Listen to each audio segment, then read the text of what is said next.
Hello, चलो कैसे हैं आप सभी? शानदार, बेहतरीन और जबरदस्त होंगे मेरे भाई। आज की क्लास में फिर से आपका स्वागत है। और देखिए आज के चैप्टर में देखो, हमने 4 चैप्टरों के जो एमसीक्यू थे वो सारे कर लिए थे। ठीक है, प्रीवियस ईयर के क्वेश्चंस नहीं हुए अभी। आज हम जो करेंगे मेरे भाई, वो आज हम पढ़ेंगे 5वां चैप्टर, जिसका नाम था लाइफ प्रोसेस, मतलब कि जैव प्रक्रम। इस जैव प्रक्रम में हमने क्या क्या पढ़ा था? इस चैप्टर में हमने पढ़ा था मेरे भाई कि किस तरीके से जीव है वो किस तरीके से क्या क्या क्रियाएं करता है और किस तरीके से वह जीवित रहता है। उससे पहले आप सभी बता देंगे एक बार कि है कैसे। हाँ, एक बार सभी अपने हालचाल बता देंगे और बता देंगे कि सभी कैसे हैं, एक बार कमेंट कर देंगे। और आज मैं लाया हूं मेरे भाई इस वाले चैप्टर के जो जैव प्रक्रम है, लाइफ प्रोसेस है, उसके 100 most important NCERT based MCQ.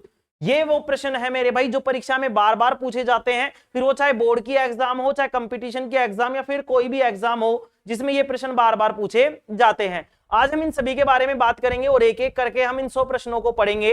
आराम से धीरे धीरे पढ़ेंगे, कोई दिक्कत नहीं है। आज संडे है, मतलब पंडे है, ठीक है। मतलब कि आज क्या है, ओनली कुछ नहीं करना, हमको ओनली पढ़ना है, ठीक है। ना लिखने की झंझट, ना कुछ करने की झंझट। आज हम क्या करेंगे, ओनली हम क्या करेंगे मेरे भाई, आज ओनली हम 100 most important NCERT based MCQ पढ़ेंगे, ठीक है। जो चीज आपको लगती है कि ये वाली चीज इंपॉर्टेंट है, मैंने नोट्स में नहीं लिखाई है, तुम्हें लगता है कि ये लिखना चाहिए, तो उसको तुम अपने हिसाब से लिख लोगे, ठीक है। चलो स्टार्ट करें मेरे भाई आज की क्लास। हाँ, कर दें स्टार्ट। चलो स्टार्ट करते हैं मेरे भाई। और ये रहा तुम्हारा पहला प्रश्न। पहले प्रश्न में क्या पूछा गया है इसने, ये रहा मेरे भाई पहला प्रश्न। जीवन प्रक्रिया क्या है? जीवन प्रक्रिया क्या है, मतलब कि जो लाइफ प्रोसेस है, जो जैव प्रक्रम है, वो क्या है? केवल पाचन की प्रक्रिया है। जीव के जीवित रहने के लिए आवश्यक सभी प्रक्रियाएं क्या कहलाती हैं? मतलब जैव प्रक्रम कहलाती है, जीवन प्रक्रियाएं कहलाती हैं। केवल श्वसन, केवल उत्सर्जन। तो आप मुझे बताएंगे कि ऐसी जैव प्रक्रम क्या है? क्या केवल पाचन की क्रिया है क्या? नहीं सर। देखो, मैंने तुम्हें एक चीज बताई थी, जब मैंने तुम्हें चैप्टर पढ़ाया था और इस चैप्टर की जब थ्योरी करवाई थी, उसमें मैंने तुम्हें बताया था जैव प्रक्रम में हम 4 चीजें पढ़ेंगे। कौन कौन सी चीजें हमने पढ़ी थी? वहां पे हमने पोषण पढ़ा था, पोषण के अलावा श्वसन पढ़ा था, श्वसन के बाद में संवहन पढ़ा था, और संवहन के बाद में हमने उत्सर्जन पढ़ा था। तो पाचन की क्रिया है क्या? हाँ सर, पाचन की क्रिया है। श्वसन की क्रिया है? हाँ श्वसन की क्रिया है। उत्सर्जन की क्रिया है? हाँ उत्सर्जन की क्रिया है। जीव के जीवित रहने के लिए आवश्यक सभी प्रक्रियाएं। तो देखो मेरे भाई, सभी प्रक्रियाओं में क्या क्या आ जाता है तुम्हारा? पाचन भी आ जाता है, श्वसन भी आ जाता है, उत्सर्जन भी आ जाता है, और क्या बच गया? एक संवहन। संवहन में हम किसके बारे में पढ़ते हैं? हम रक्त के बारे में पढ़ते हैं कि रक्त किस तरीके से फ्लो करता है और किस तरीके से हमें एनर्जी देता है। यहां तक की बात हो गई। चलो, तो इसका सही आंसर क्या हो जाएगा मेरे भाई? इसका सही आंसर हो जाएगा बी ऑप्शन। क्या हो जाएगा? बी ऑप्शन सही उत्तर हो जाएगा। चलो आगे बढ़े मेरे भाई, बताओ आगे बढ़े। आगे बढ़ते हैं और दूसरा प्रश्न देखते हैं। दूसरे प्रश्न में देखेंगे मेरे भाई, दूसरे प्रश्न में देखेंगे। दूसरा प्रश्न ये रहा मेरे भाई, पोषण का अर्थ है। पोषण का अर्थ क्या है मेरे भाई, ये बताना है। पोषण का अर्थ क्या है? पोषण का अर्थ क्या है? ये रहा तुम्हारा दूसरा प्रश्न, जिसमें आपको बताना है कि पोषण, जिसको बोलते हैं हम न्यूट्रिशन, इसका अर्थ क्या है? क्या भोजन को संग्रह करना है? क्या भोजन को संग्रह करना है? नहीं सर, भोजन को संग्रह करना पोषण नहीं है। दूसरा, भोजन को व्यर्थ करना? नहीं सर, ये तो गलत बात है। भोजन को व्यर्थ करना पोषण कैसे हो सकता है? क्या हम भोजन को व्यर्थ कर रहे हैं तो क्या हमें पोषण मिल रहा है? क्या न्यूट्रिशन मिल रहा है? क्या तुम बोलोगे नहीं सर। भोजन बनाना? नहीं सर, ये भी गलत बात है, भोजन बनाने को भी नहीं बोलेंगे। तो बी ऑप्शन देखते हैं, भोजन प्राप्त करने और उपयोग करने की प्रक्रिया। हाँ सर, ये वाली बात है कि भोजन को हमने प्राप्त किया और उसको उपयोग में ले रहे हैं। कैसे उपयोग में ले रहे हैं? उससे हमें क्या मिल रही है? एनर्जी मिल रही है। इसलिए हमारा कौन सा ऑप्शन सही हो जाएगा? मेरे भाई ऑप्शन नंबर बी क्या हो जाएगा? इसका सही उत्तर हो जाएगा। बताओ, इसमें कोई दिक्कत किसी को? कोई दिक्कत नहीं है। चलो प्रश्न नंबर 3 की तरफ बढ़ते हैं और थोड़ा स्पीड से लेंगे, क्योंकि ये 100 प्रश्न है मेरे भैया ना। चलो 100 प्रश्न है। तीसरा प्रश्न करेंगे मेरे भाई। तीसरे प्रश्न में देखेंगे, तीसरे प्रश्न में देखेंगे मेरे भाई। तीसरा प्रश्न है मेरे भाई, पौधों में पोषण का प्रकार है। जो पौधे होते हैं उनमें किस प्रकार का पोषण पाया जाता है? क्या परपोषी पाया जाता है? क्या स्वपोषी, सहजीवी और अपघटीय? ठीक है। चलो अब देखो मेरे भाई, इनमें क्या होता है? परपोषी का मतलब होता है जो दूसरे के ऊपर डिपेंड रहता है, जो दूसरे जीवों से क्या करता है? अपना भोजन ग्रहण करता है। स्वपोषी का मतलब क्या है? जो अपना भोजन खुद बनाते हैं। सहजीवी का मतलब क्या है? कि आधा भोजन खुद बनाते हैं, आधा कुछ और दूसरे जीव से बनवाते हैं, फिर जाके वो दोनों भोजन बनाते हैं, उसको बोलते हैं सहजीवी। ठीक है, ठीक है, जिसमें मैंने तुम्हें किसका बताया था, कवक का और किसका बताया था, बताओ, कवक का और किसका बताया था, बताएंगे सभी कमेंट करके कि मैंने किसका बताया था कि इनका सहजीवन होता है, कवक का, शैवाल का होता है या फिर किस किस का होता है वो तुम बताओगे, ठीक है, जीवाणु का या कवक का, लाइकेन का या फिर किसका, जो भी होता है वो तुम बताओगे किसमें, सहजीवी में, ठीक है। अपघटी का मतलब क्या होता है, जब उनका अपघटन होता है, जिनको हम मृत जीवी या मृतपोषी भी बोलते हैं, क्या बोलते हैं, मृतपोषी। तो बताओ क्या अपघटी होगा, क्या क्या सहजीवी होगा, क्या क्या परपोषी होगा या फिर स्वपोषी होगा। तो हमने एक चीज पढ़ी थी कि जो पौधे होते हैं ना मेरे भाई, वो क्या होते हैं, स्वपोषी होते हैं, क्या होते हैं, स्वपोषी होते हैं। बताओ, पढ़ा था अपन ने। ये क्या करते हैं मेरे भाई, सूर्य के प्रकाश से क्या बना लेते हैं मेरे भाई, अपना भोजन बना लेते हैं। कैसे बना लेते हैं, सूर्य के प्रकाश से ये करते हैं प्रकाश संश्लेषण की क्रिया। किसकी करते हैं, प्रकाश संश्लेषण की क्रिया करते हैं मेरे भाई। किसकी करते हैं, प्रकाश संश्लेषण की क्रिया करते हैं, प्रकाश संश्लेषण की क्रिया करते हैं। अच्छा, इस प्रकाश संश्लेषण की क्रिया में कौन कौन सी चीजें चाहिए होती है हमें मेरे भाई, यहाँ पे हमें 4 चीजें चाहिए होती हैं। प्रकाश संश्लेषण में हमें चाहिए होता है सूर्य का प्रकाश, क्या चाहिए होता है, सूर्य का प्रकाश चाहिए होता है मेरे भाई। अच्छा, दूसरी चीज क्या चाहिए होती है, दूसरी चीज होती है मेरे भाई क्लोरोफिल, क्या होती है, क्लोरोफिल चाहिए होती है। अच्छा, तीसरी चीज क्या होती है, तीसरी चीज होती है मेरे भाई, क्या होती है बताओ, तीसरी चीज होती है मेरे भाई क्या, कार्बन डाइऑक्साइड होती है, क्या होती है, कार्बन डाइऑक्साइड। और चौथी चीज क्या होती है बताओ, चौथी चीज क्या होती है, तुम बोलोगे कि जल, क्या बोलोगे, जल। जल का मतलब क्या है मेरे भाई, वाटर, जल का मतलब क्या है, वाटर, ठीक है ना। चलो हाँ गुरुजी ये तो पता है, ज्ञान मत दो, ठीक है मेरे भाई, नहीं दे रहा। तो सूर्य का प्रकाश, क्लोरोफिल, CO2 और जल। अच्छा, ये कैसे कैसे प्राप्त होती है, सूर्य का प्रकाश कहां से प्राप्त होता है मेरे भाई, सूर्य से प्राप्त होता है, कहां से, सूर्य से, कहां से मेरे भाई, सूर्य से। अच्छा, क्लोरोफिल ये होता है मेरे भाई, पौधे होते हैं उनके हरे भाग में, पौधों के हरे भाग में। अब ये जरूरी नहीं है कि मतलब पौधे में, मतलब ऐसा नहीं है कि पत्तियों पत्तियों से होता है मेरे भाई, कुछ भाग जो, अगर हमारा तना हरा है, अगर पेड़ का कोई सा भी भाग अगर हरा है, ठीक है, कैसे कलर का है, ग्रीन कलर का है, हरे कलर का है, तो वो किसके कारण होगा, उसमें कौन सा पिगमेंट पाया जाएगा, कौन सा वर्णक पाया जाएगा, तो हम बोलेंगे उसमें क्लोरोफिल होगा, क्या होगा, क्लोरोफिल। और जहां क्लोरोफिल होगा वहां क्या होगा मेरे भाई, वहां जहां क्लोरोफिल होगा वहां सूर्य के प्रकाश से क्या बन जाएगा मेरे भाई, वहां क्या हो जाएगा, प्रकाश संश्लेषण की अभिक्रिया हो जाएगी, मतलब कि फोटोसिंथेसिस हो जाएगा। अच्छा, पौधों के हरे भाग में। अच्छा, इसमें ये ध्यान रखेंगे कि कौन सा पदार्थ, मतलब कौन सा तत्व क्या काम आता है प्रकाश संश्लेषण की क्रिया में, तो ध्यान रखेंगे मैग्नीशियम आता है, क्या आता है, मैग्नीशियम। चौथी चीज क्या चाहिए होती है, कार्बन डाइऑक्साइड। ये कहां से मिलती है, ये मिलती है मेरे भाई वायुमंडल से, वायुमंडल का मतलब है एटमॉस्फेयर से, ठीक है, वायुमंडल से। और जड़ कहां से मिलती है, तो बोलेंगे पौधों की जड़ों से, पौधों की जड़ों से, पौधों की जड़ों से। पौधों की जड़ों से हमें क्या मिलती है मेरे भाई, पौधों की जड़ों से हमें क्या मिलता है, जल मिलता है, ठीक है। तो स्वपोषी में अब पहले ये ध्यान रखेंगे कि पौधे किसकी सहायता से अपना भोजन बनाते हैं, प्रकाश संश्लेषण की अभिक्रिया से, ठीक है। कैसे होते हैं, स्वपोषी, क्योंकि जो भी जीव होते हैं, जो भी अपना भोजन क्या करते हैं, खुद, मतलब क्या करते हैं, खुद निर्माण करते हैं, सूर्य के प्रकाश से या फिर प्रकृति में जो चीजें अवेलेबल है उनसे क्या करते हैं, अपना भोजन बनाते हैं, तो उनको हम बोलते हैं स्वपोषी। तो यहाँ पे पेड़ पौधे क्या हो जाएंगे मेरे भाई, स्वपोषी हो जाएंगे, क्या हो जाएंगे, स्वपोषी, ठीक है। चलो, ये सारी चीजें समझ में आ गई। चलो आगे बढ़ते हैं, आगे बढ़ते हैं मेरे भाई, और आगे देखेंगे मेरे भाई कि स्वपोषी पोषण में कौन सी ऊर्जा उपयोग होती है, बताओ। तो ये स्वपोषी अभिक्रिया है मेरे भाई, जो स्वपोषी अभिक्रिया है, जो स्वपोषी पोषण हो रहा है, उसमें कौन सी ऊर्जा प्रयोग होती है, क्या ऊष्मीय ऊर्जा होती है, क्या रासायनिक ऊर्जा होती है, क्या सौर ऊर्जा होती है, या ध्वनि ऊर्जा होती है, तो कौन सी ऊर्जा प्रयोग में होती है, ध्यान से समझेंगे मेरे भाई। अब बहुत से ये बोलेंगे कि सर ऊष्मा तो मिलती है सूर्य से, तो सूर्य से ऊष्मा मिल गई। रासायनिक ऊर्जा तो सर इसमें मैग्नीशियम है, और अंदर जाके ही तो ये क्या करेंगे, ग्लूकोज का निर्माण करेंगे, ग्लूकोज का निर्माण करेंगे कि नहीं करेंगे, तुम बोलोगे हाँ सर ग्लूकोज का निर्माण करेंगे, इस तरीके से इनको भोजन प्राप्त होगा, ये वो। ध्वनि ऊर्जा का नहीं सर, ध्वनि ऊर्जा का तो नहीं हो सकता, तो हम क्या देखेंगे कि यहाँ पे मेरे भाई ध्वनि ऊर्जा का प्रयोग नहीं होगा, सौर ऊर्जा का उपयोग, रासायनिक ऊर्जा का उपयोग भी नहीं होगा, ऊष्मीय ऊर्जा का उपयोग भी नहीं होगा, तो किसका होगा, सौर ऊर्जा का। ध्यान से समझ लेंगे, अगर सौर ऊर्जा यहां नहीं दिया होता तो हम किसको महत्व देते, रासायनिक ऊर्जा को, किसको देते, रासायनिक ऊर्जा को। लेकिन यहां सही उत्तर क्या होगा मेरे भाई, सोलर एनर्जी होगी, मतलब कि सौर ऊर्जा होगा। तो स्वपोषी पोषण में कौन सी ऊर्जा प्रयोग में होती है, तो ध्यान से समझ लेंगे, सौर ऊर्जा। क्या काम आती है? सौर ऊर्जा। ठीक है, क्योंकि सौर ऊर्जा के कारण ही ऊष्मा बनती है, और उस ऊष्मा, जो भी ऊष्मा बनेगी या फिर जो भी प्रक्रिया होगी, जो भी क्लोरोफिल के साथ अभिक्रिया होगी, वो किसके द्वारा होगी? सौर ऊर्जा के द्वारा। तो ध्यान से समझ लेंगे कि यहाँ पे स्वपोषी पोषण में कौन सी ऊर्जा उपयोग में होती है? तो सौर ऊर्जा होती है। ठीक है मेरे भाई, चलो आगे बढ़ते हैं। 4 के बाद में 5वां प्रश्न है मेरे भाई हमारा। 5वें प्रश्न में देखेंगे कि प्रकाश संश्लेषण की प्रक्रिया में कौन सी गैस ली जाती है?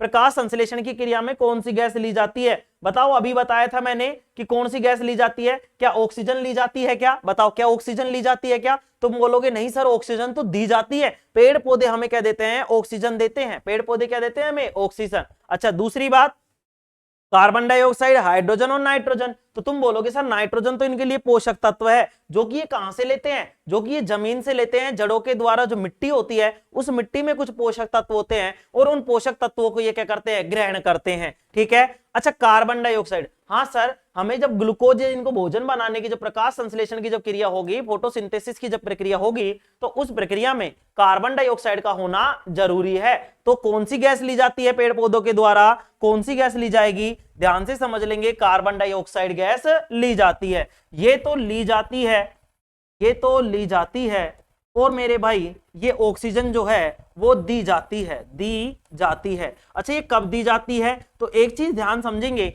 ये प्रकाश संश्लेषण की जो प्रक्रिया होगी ना, इसमें ये दोनों चीजें होंगी, इसमें ये दोनों चीजें होंगी। अच्छा, अगर कोई पूछे कि पौधों में श्वसन में कौन सी गैस ली जाती है, तो देखो प्रकाश संश्लेषण की अलग बात है और श्वसन की अलग बात है। जब श्वसन की बात करेंगे तो पौधे क्या लेते हैं? पौधे भी ऑक्सीजन लेते हैं। अच्छा, छोड़ते क्या है मेरे भाई?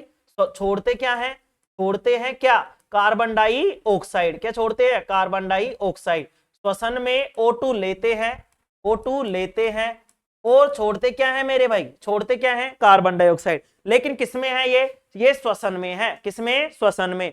तो प्रकाश संश्लेषण की प्रक्रिया में ही मेरे भाई, प्रकाश संश्लेषण की प्रक्रिया में ही ऑक्सीजन का निर्माण होता है, कार्बन डाइऑक्साइड को लिया जाता है। लेकिन अगर हम श्वसन की बात करेंगे तो श्वसन का मतलब सीधा सीधा है, क्या है श्वसन का मतलब? कि ऑक्सीजन को तो लेना और कार्बन डाइऑक्साइड को छोड़ना। तुमने सुना होगा कि पेड़ पौधे रात के समय ऑक्सीजन नहीं देते। क्यों नहीं देते रात के समय ऑक्सीजन? भाई जब श्वसन कर रहे हैं तो ऑक्सीजन देना चाहिए था, लेकिन नहीं देते। क्यों? क्योंकि उनमें प्रकाश संश्लेषण की प्रक्रिया ही नहीं होती, फोटोसिंथेसिस होता ही नहीं है। अब जब फोटोसिंथेसिस नहीं हो रहा तो ये बात का पता लगा कि जब फोटोसिंथेसिस नहीं हो रहा तो ये ऑक्सीजन देंगे ही नहीं, और ऑक्सीजन नहीं देंगे तो कौन सी गैस छोड़ेंगे? Carbon dioxide. तो इससे एक चीज समझ लेना मेरे भाई कि श्वसन अलग चीज है और प्रकाश संश्लेषण अलग चीज है। पेड़ पौधे श्वसन में भी ऑक्सीजन लेते हैं, क्या लेते हैं? ऑक्सीजन। वो भी हमारी तरह ही काम करते हैं, लेकिन जब उनमें प्रकाश संश्लेषण की प्रक्रिया होती है तो उसमें क्या होता है कि वो छोड़ते तो कौन सी है? कार्बन डाइ मतलब छोड़ते कौन सी है? ऑक्सीजन, और लेते कौन सी है? Carbon dioxide. ठीक है, चलो इसका सही उत्तर कौन सा हो जाएगा मेरे भाई? Carbon dioxide. ठीक है, आगे बढ़ते हैं, आगे बढ़ते हैं मेरे भाई। चलो देखो आगे देखेंगे छठा प्रश्न। छठे प्रश्न में क्या देखेंगे मेरे भाई?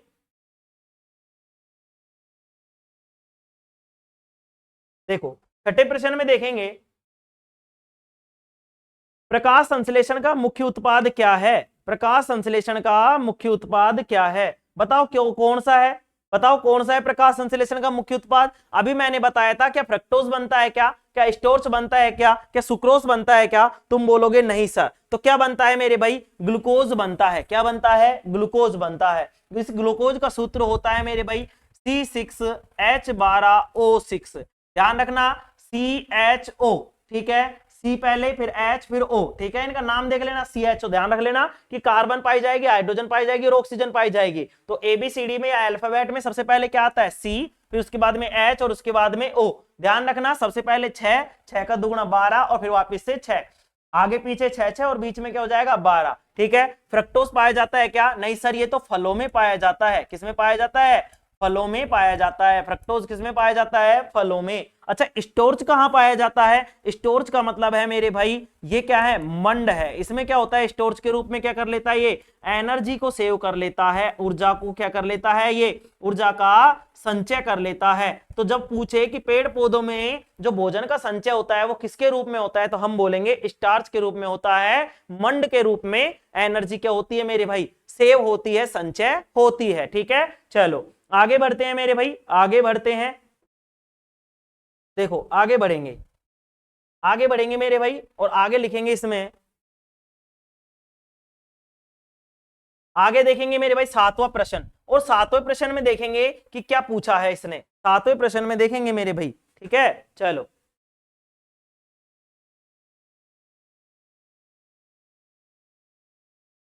देखो मेरे भाई 7वां प्रश्न, 7वें प्रश्न में इसने पूछा है, 7वें प्रश्न में इसने पूछा है मेरे भाई कि प्रकाश संश्लेषण के लिए आवश्यक रंजक कौन सा है।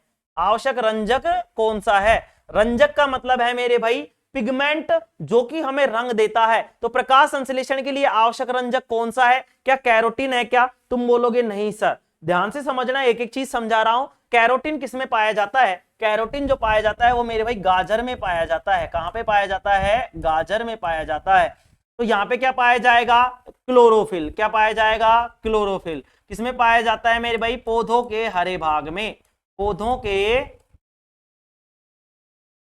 हरे भाग में, पौधों के हरे भाग में क्या पाया जाता है? क्लोरोफिल पाया जाता है। ठीक है, लाइकोपिन किसमें पाया जाएगा बताओ? लाइकोपिन कमेंट करेंगे। जैंथोफिल किसमें पाया जाएगा? इसका भी कमेंट करेंगे। ठीक है, जैंथोफिल किसमें पाया जाएगा? लाइकोपिन कहां पाया जाएगा? मिर्ची में लाइकोपिन पाया जाता है क्या? बताओ, क्या मिर्ची में लाइकोपिन पाया जाता है क्या? जैंथोफिल कहां पाया जाएगा? इसको भी बताएंगे। ठीक है, दोनों के कमेंट करेंगे आंसर। इस 7वें प्रश्न का आंसर क्या हो जाएगा मेरे भाई? क्लोरोफिल हो जाएगा। तो प्रकाश संश्लेषण के लिए आवश्यक रंजक, रंजक का मतलब है रंग, तो रंग कौन सा? हरा। अच्छा, कौन देता है? क्लोरोफिल देता है। ठीक है, तो पौधों के हरे भाग में पाया जाएगा। ठीक है, चलो अगला प्रश्न देखेंगे मेरे भाई, अगला प्रश्न देखेंगे और देखेंगे। चलो अगला प्रश्न देखेंगे मेरे भाई, 8वां प्रश्न। ठीक है, 8वें प्रश्न को देखेंगे।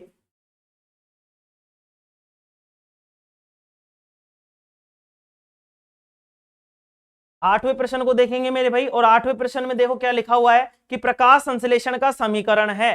प्रकाश संश्लेषण का समीकरण है। यहां तुम्हें सही से नहीं दिख रहा होगा, चलो मैं लिख देता हूं।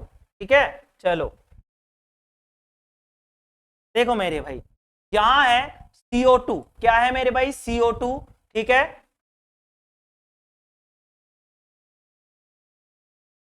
CO2 प्लस में O2, और यहां पे इस तरीके से लिखा हुआ है H2O।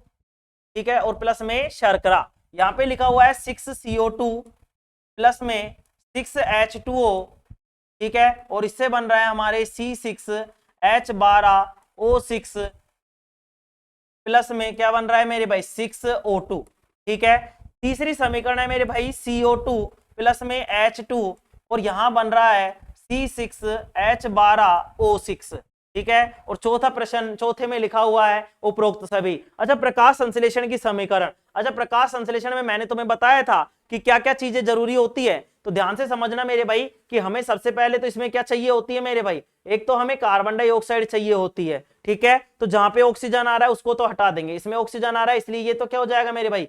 गलत हो जाएगा। ठीक है, तो पहला ऑप्शन नहीं होगा। दूसरी बात देखो, जब भी क्या होगा, क्या हाइड्रोजन की जरूरत पड़ती है? क्या अपन ने पढ़ा है कि कहीं पे प्रकाश संश्लेषण में हाइड्रोजन? नहीं सर, इसकी बात गलत है। उपरोक्त सभी हो ही नहीं सकता, तो सीधी सीधी बात है कि कौन सा ऑप्शन हो जाएगा हमारा? बी हो जाएगा। देखो मेरे भाई, यहाँ पे कार्बन डाइऑक्साइड चाहिए होती है, उसके अलावा हमें क्या चाहिए होता है? जल चाहिए होता है। ठीक है, क्लोरोफिल और सूर्य का प्रकाश हमें यहां से मिल ही जाता है। ठीक है ना, ये सूर्य का प्रकाश हो गया, और यहाँ पे पाया जाता है क्लोरोफिल। क्या पाया जाता है? क्लोरोफिल। ठीक है, और इन सबसे मिलकर जो बनता है वो बनता है C6H12O6 प्लस में साथ में बनता है मेरे भाई जल। क्या बनता है? जल बनता है। तो ये इसकी क्या हो जाएगी? सही समीकरण हो जाएगी, इसलिए इसका आंसर हो जाएगा मेरे भाई बी। बी ऑप्शन क्या हो जाएगा?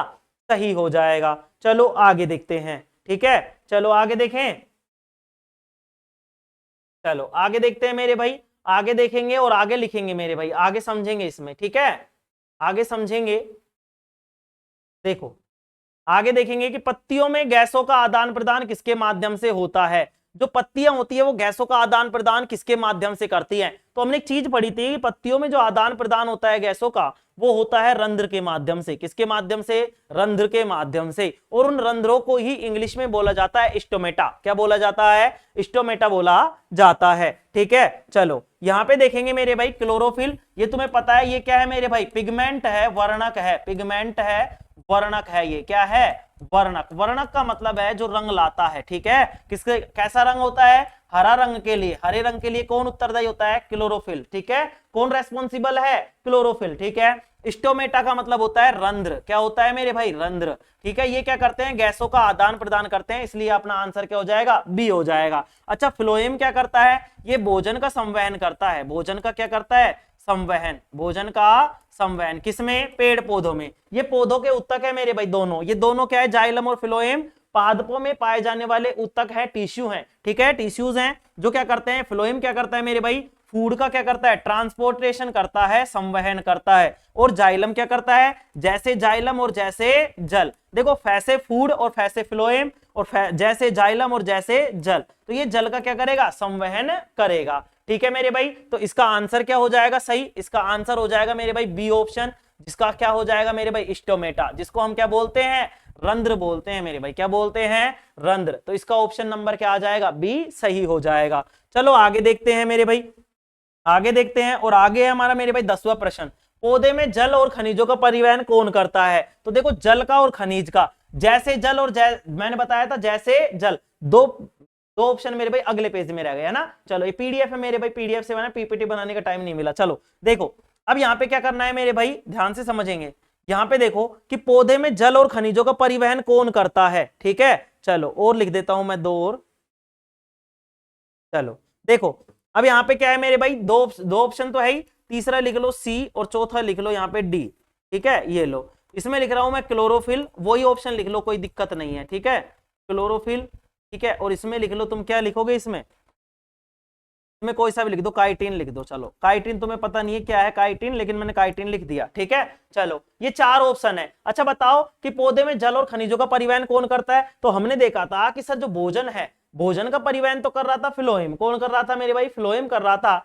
जल का और खनिज लवणों का कौन कर रहा था, जाइलम। तो इसलिए कौन सा आंसर सही हो जाएगा मेरे भाई, जाइलम सही हो जाएगा, क्या हो जाएगा, जाइलम, ठीक है। चलो आगे बढ़े, आगे बढ़ते हैं मेरे भाई, और आगे देखेंगे इसमें, आगे बढ़ेंगे और आगे देखेंगे मेरे भाई कौन सा प्रश्न आएगा अपना, 11वां प्रश्न, 11वां प्रश्न देखेंगे मेरे भाई, ठीक है।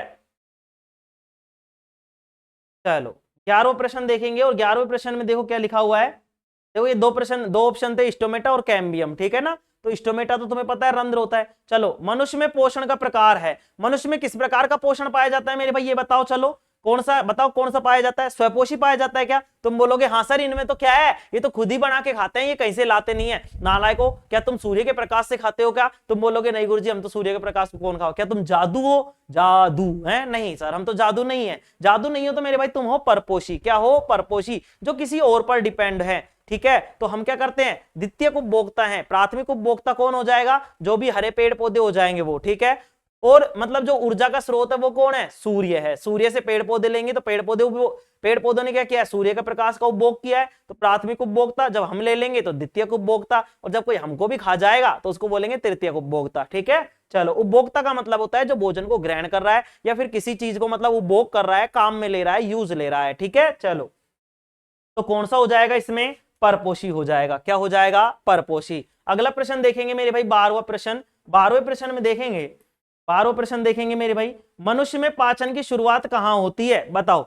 मनुष्य में पाचन की शुरुआत कहां होती है, बताओ पाचन की शुरुआत कहां होती है। देखो मेरे भाई छोटी आंत में तो जाकर पूरा भोजन क्या हो जाता है, पच जाता है, क्या हो जाता है, छोटी आंत में जाकर पूरा भोजन पच जाता है। बड़ी आंत में जल का अवशोषण कर लिया जाता है। पेट में क्या होता है मेरे भाई, इसमें अम्ल वगैरह सब कुछ मिलाए जाते हैं, जठर रस मिलाया जाता है, HCl मिलाया जाता है, ये मिलाए जाते हैं, हाँ सर। तो शुरुआत कहां से होती है, मुख से। भाई जब तुम पाचन करोगे तो पाचन के लिए तुम्हें कोई चीज खानी तो पड़ेगी, तो पाचन का शुरुआत तो कहां से हो जाती है, मुख से। क्यों, क्योंकि यहां से क्या होता है, दांत अपने क्या करने लग जाते हैं, भोजन को काटने लग जाते हैं, और इसमें लार मिल जाती है। और लार में क्या होते हैं मेरे भाई, क्या होते हैं, एंजाइम होते हैं। अच्छा कौन कौन से एंजाइम होते हैं, तो इसके लिए मैंने ट्रिक बताई थी, लाड़ा टमाटर सा, लाड़ा टमाटर सा, टमाटर सा, ठीक है। तो ला से हो गया मेरे भाई, क्या हो जाएगा, लाइस्टेज, सॉरी लाइसोजाइम, क्या हो जाएगा, डाइस्टेज होता है वो तो, है ना। ये हो जाएगा लाइसोजाइम, क्या हो जाएगा, लाइसोजाइम, ठीक है। डा से कौन सा हो जाएगा, डाइस्टेज, ठीक है, डाइस्टेज। और टे से हो जाएगा मेरे भाई टाइलिन, और मैं से हो जाएगा म्यूलिन, क्या हो जाएगा, म्यूलिन हो जाएगा मेरे भाई, क्या हो जाएगा, म्यूलिन हो जाएगा, क्या हो जाएगा, म्यूलिन। तो ये चार क्या बनते, चार क्या होते हैं, एंजाइम होते हैं। ये कौन कौन से, लाइसोजाइम, डाइस्टेज, म्यूलिन और टाइलिन। ठीक है, ट्रिक याद रखेंगे, लाडा टमाटर सा, ये किस में पाए जाते हैं, लार में पाए जाते हैं। और तो भोजन का पाचन कहां से शुरुआत हो जाएगी मेरे भाई, मुख से, मतलब माउथ से ही स्टार्ट हो जाएगी। ठीक है, तो इसका सही आंसर कौन सा हो जाएगा मेरे भाई, इसका सही आंसर हो जाएगा बी। अच्छा, HCl किस में पाया जाता है, पेट में। जठर रस कहां पाया जाता है, जठर रस भी यहीं पे पाया जाता है, पेट में। ठीक है, छोटी आंत में क्या होता है, भोजन का पूर्ण पाचन हो जाता है, पूर्ण पाचन कहां होता है, छोटी आंत में। अच्छा, बड़ी आंत में क्या होता है, जल का अवशोषण होता है मेरे भाई, क्या होता है, जल का अवशोषण होता है, जल का अवशोषण होता है। ठीक है, बताओ यहां तक कोई दिक्कत किसी को, यहां तक कोई दिक्कत। चलो अब हम पढ़ेंगे मेरे भाई 13वां प्रश्न। गुरुजी आप इतने धीरे कराओगे तो कैसे होंगे मेरे भाई, मैंने जो बेसिक चीजें हैं वो ये 10-20 प्रश्नों में ही मैं खत्म कर दूंगा चैप्टर की सारी चीजें, है ना। फिर बाद में अपन को प्रश्नों के टिक लगाने रहेंगे। ठीक है, ये सारी चीजें मैं तुम्हें समझा रहा हूं, इसलिए समझा रहा हूं ताकि मुझे आगे समझाना ही नहीं पड़े, है ना। चलो आ जाओ, चलो मेरे भाई आगे देखते हैं। देखो सारी चीजें मैं कंसेप्ट तो यहीं से क्लियर करा रहा हूं तुम्हारा। चलो, ये पूछ रहा है कि लार में कौन सा एंजाइम होता है, बताओ। क्या हमने देखा भी अभी कौन कौन सा होता है, बताओ। पेप्सिन होता है क्या, बताओ। एमाइलेज होता है क्या, ट्रिप्सिन, या फिर लाइपेज। देखो ये लाइपेज है ना, लाइपेज। ठीक है, तो बताओ कौन कौन सा होता है, लार में कौन सा एंजाइम होता है। क्या तुमने पेप्सिन पढ़ा क्या, नहीं सर। एमाइलेज पढ़ा, नहीं सर। ट्रिप्सिन पढ़ा, नहीं सर। तो क्या पढ़ा, लाइपेज। क्या पढ़ा, लाइपेज पढ़ा। बताओ लाइपेज पढ़ा, नहीं पढ़ा। लाइसोजाइम बोल दिया था मैंने, लाइसोजाइम नहीं मेरे भाई, वो कौन सा है, लाइपेज है। क्या है, लाइपेज है। देखो इसको बोलेंगे लाइपेज। सॉरी मेरे भाई, अगर वो लाइसोजाइम बोल दिया था तो ये होगा लाइपेज। क्या होगा, लाइपेज होगा। क्या है ये, लाइपेज। ठीक है ना, ला से क्या था, लाइपेज था, डा से डाइस्टेज था। ठीक है ना, तो ये क्या हो जाएगा, लाइपेज। ये किस में पाया जाता है, हमारे लार में पाया जाता है। ये ट्रिप्सिन, पेप्सिन, एमाइलेज ये कहां पाए जाएंगे, बताओ। ये कहां पाए जाएंगे, बताओ कहां पाए जाएंगे, कमेंट करेंगे सभी, बताओ। तो इसका सही आंसर क्या हो जाएगा मेरे भाई, लाइपेज हो जाएगा। क्या हो जाएगा, लाइपेज हो जाएगा। अगला प्रश्न देखते हैं मेरे भाई। अगला प्रश्न है एमाइलेज का क्या कार्य है। तो मेरे भाई ध्यान से समझेंगे कि एमाइलेज का क्या कार्य है। एमाइलेज का कार्य है मेरे भाई, स्टोर्च को किसमें बदलना, स्टोर्च को बदलना किसमें, शर्करा में, शुगर में। ठीक है, चलो आ जाओ, शर्करा में बदलना है। ठीक है, तो एमाइलेज का क्या कार्य है, क्या वसा को तोड़ना है, क्या वसा को तोड़ना है, क्या नहीं सर, वसा को तोड़ना नहीं है। प्रोटीन को तोड़ना है क्या, नहीं सर। प्रोटीन को तो कौन सा तोड़ता है, बताओ कौन सा तोड़ता है, पेप्सिन तोड़ता है। पैसे प्रोटीन और पैसे पेप्सिन, ध्यान से समझना। पैसे प्रोटीन और पैसे पेप्सिन किसमें बदल देता है, पेप्सिन।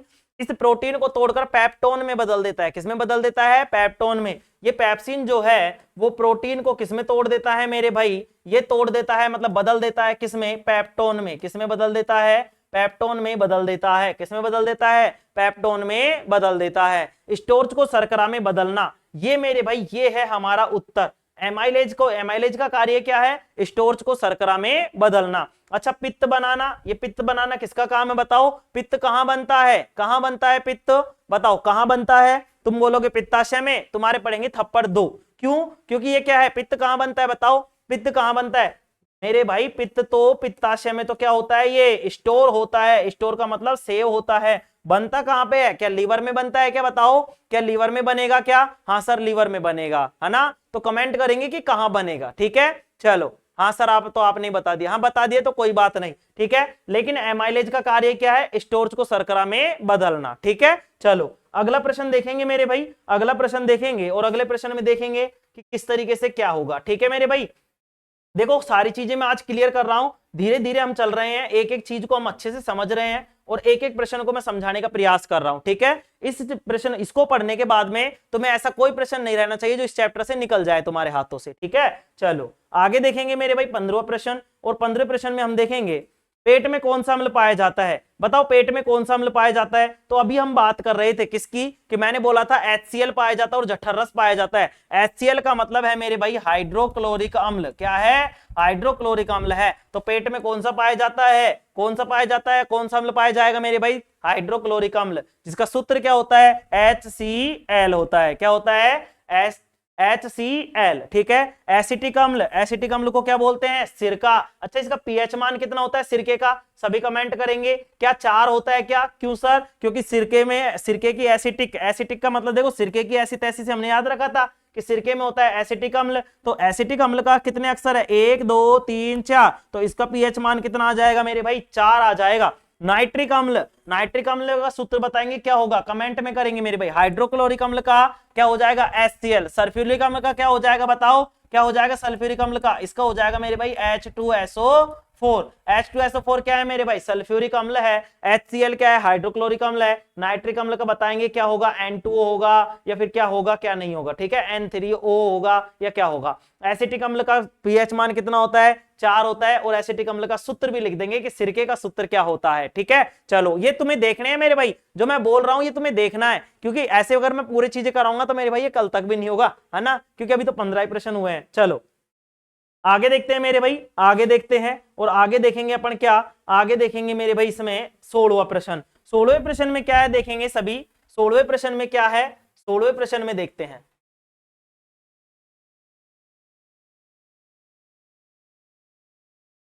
16वें प्रश्न में देखेंगे पेट में HCl का क्या कार्य है मेरे भाई? HCl का क्या कार्य है? तो HCl क्या काम करता है हमारे पेट में मेरे भाई? जो पेट में HCl होता है हमारे आमाशय में, मतलब हमारे स्टोमच में क्या होता है मेरे भाई? HCl होता है। तो ये HCl क्या काम करता है मेरे भाई? HCl क्या काम करता है? ये HCl क्या करता है मेरे भाई? एक तरीके का क्या है ये? अम्ल। और अम्ल को यहाँ पे किसकी तरह काम में लिया जाता है? एक्साइटर के रूप में, मतलब कि किसके रूप में? उत्तेजक के रूप में। किसके रूप में? उत्प्रेरक के रूप में। किसके रूप में? उत्प्रेरक के रूप में लिख लेंगे। उत्प्रेरक का मतलब क्या होता है कि भाई ऐसे पदार्थ जो क्या करते हैं, जो क्या करते हैं, किसी भी अभिक्रिया की दर को बढ़ा देते हैं, किसी भी अभिक्रिया की दर को बढ़ा देते हैं। तो ये क्या करता है मेरे भाई? जो HCl है ये पेप्सिन को एक्टिवेट कर देता है। किसको एक्टिवेट कर देता है? पेप्सिन को सक्रिय कर देता है। जल बनाता है क्या? जल बनाना है क्या इसका काम? नहीं सर। ऑक्सीजन देना? नहीं सर, इसमें ऑक्सीजन कहाँ है? इसमें तो हाइड्रोजन है और क्लोरीन है, ठीक है। पित्त तोड़ना? नहीं सर, ये पित्त को नहीं तोड़ता, ठीक है। पित्त को कौन तोड़ता है बताओ? कौन तोड़ता है? क्या बाइल जूस तोड़ता है क्या? क्या बाइल जूस तोड़ता है क्या? बताएंगे सभी। हाँ गुरुजी, आप तो पढ़ा कम रहे हो, पूछ ज्यादा रहे हो। हाँ मेरे भाई, पूछ ज्यादा रहा हूं। क्यों, तुम्हें दिक्कत है क्या पूछने में? है बताओ, तुम्हें पता तो चलना चाहिए कि तुम्हें कितना आ रहा है। चलो, पित्त का तोड़ना है क्या? नहीं सर। चलो आगे देखते हैं मेरे भाई, अगला प्रश्न देखेंगे। और अगले प्रश्न में हम देखेंगे क्या? देखो अगले प्रश्न में हम देखेंगे, 1 मिनट रुको, इसको मैं थोड़ा सा चेंज कर लेता हूं।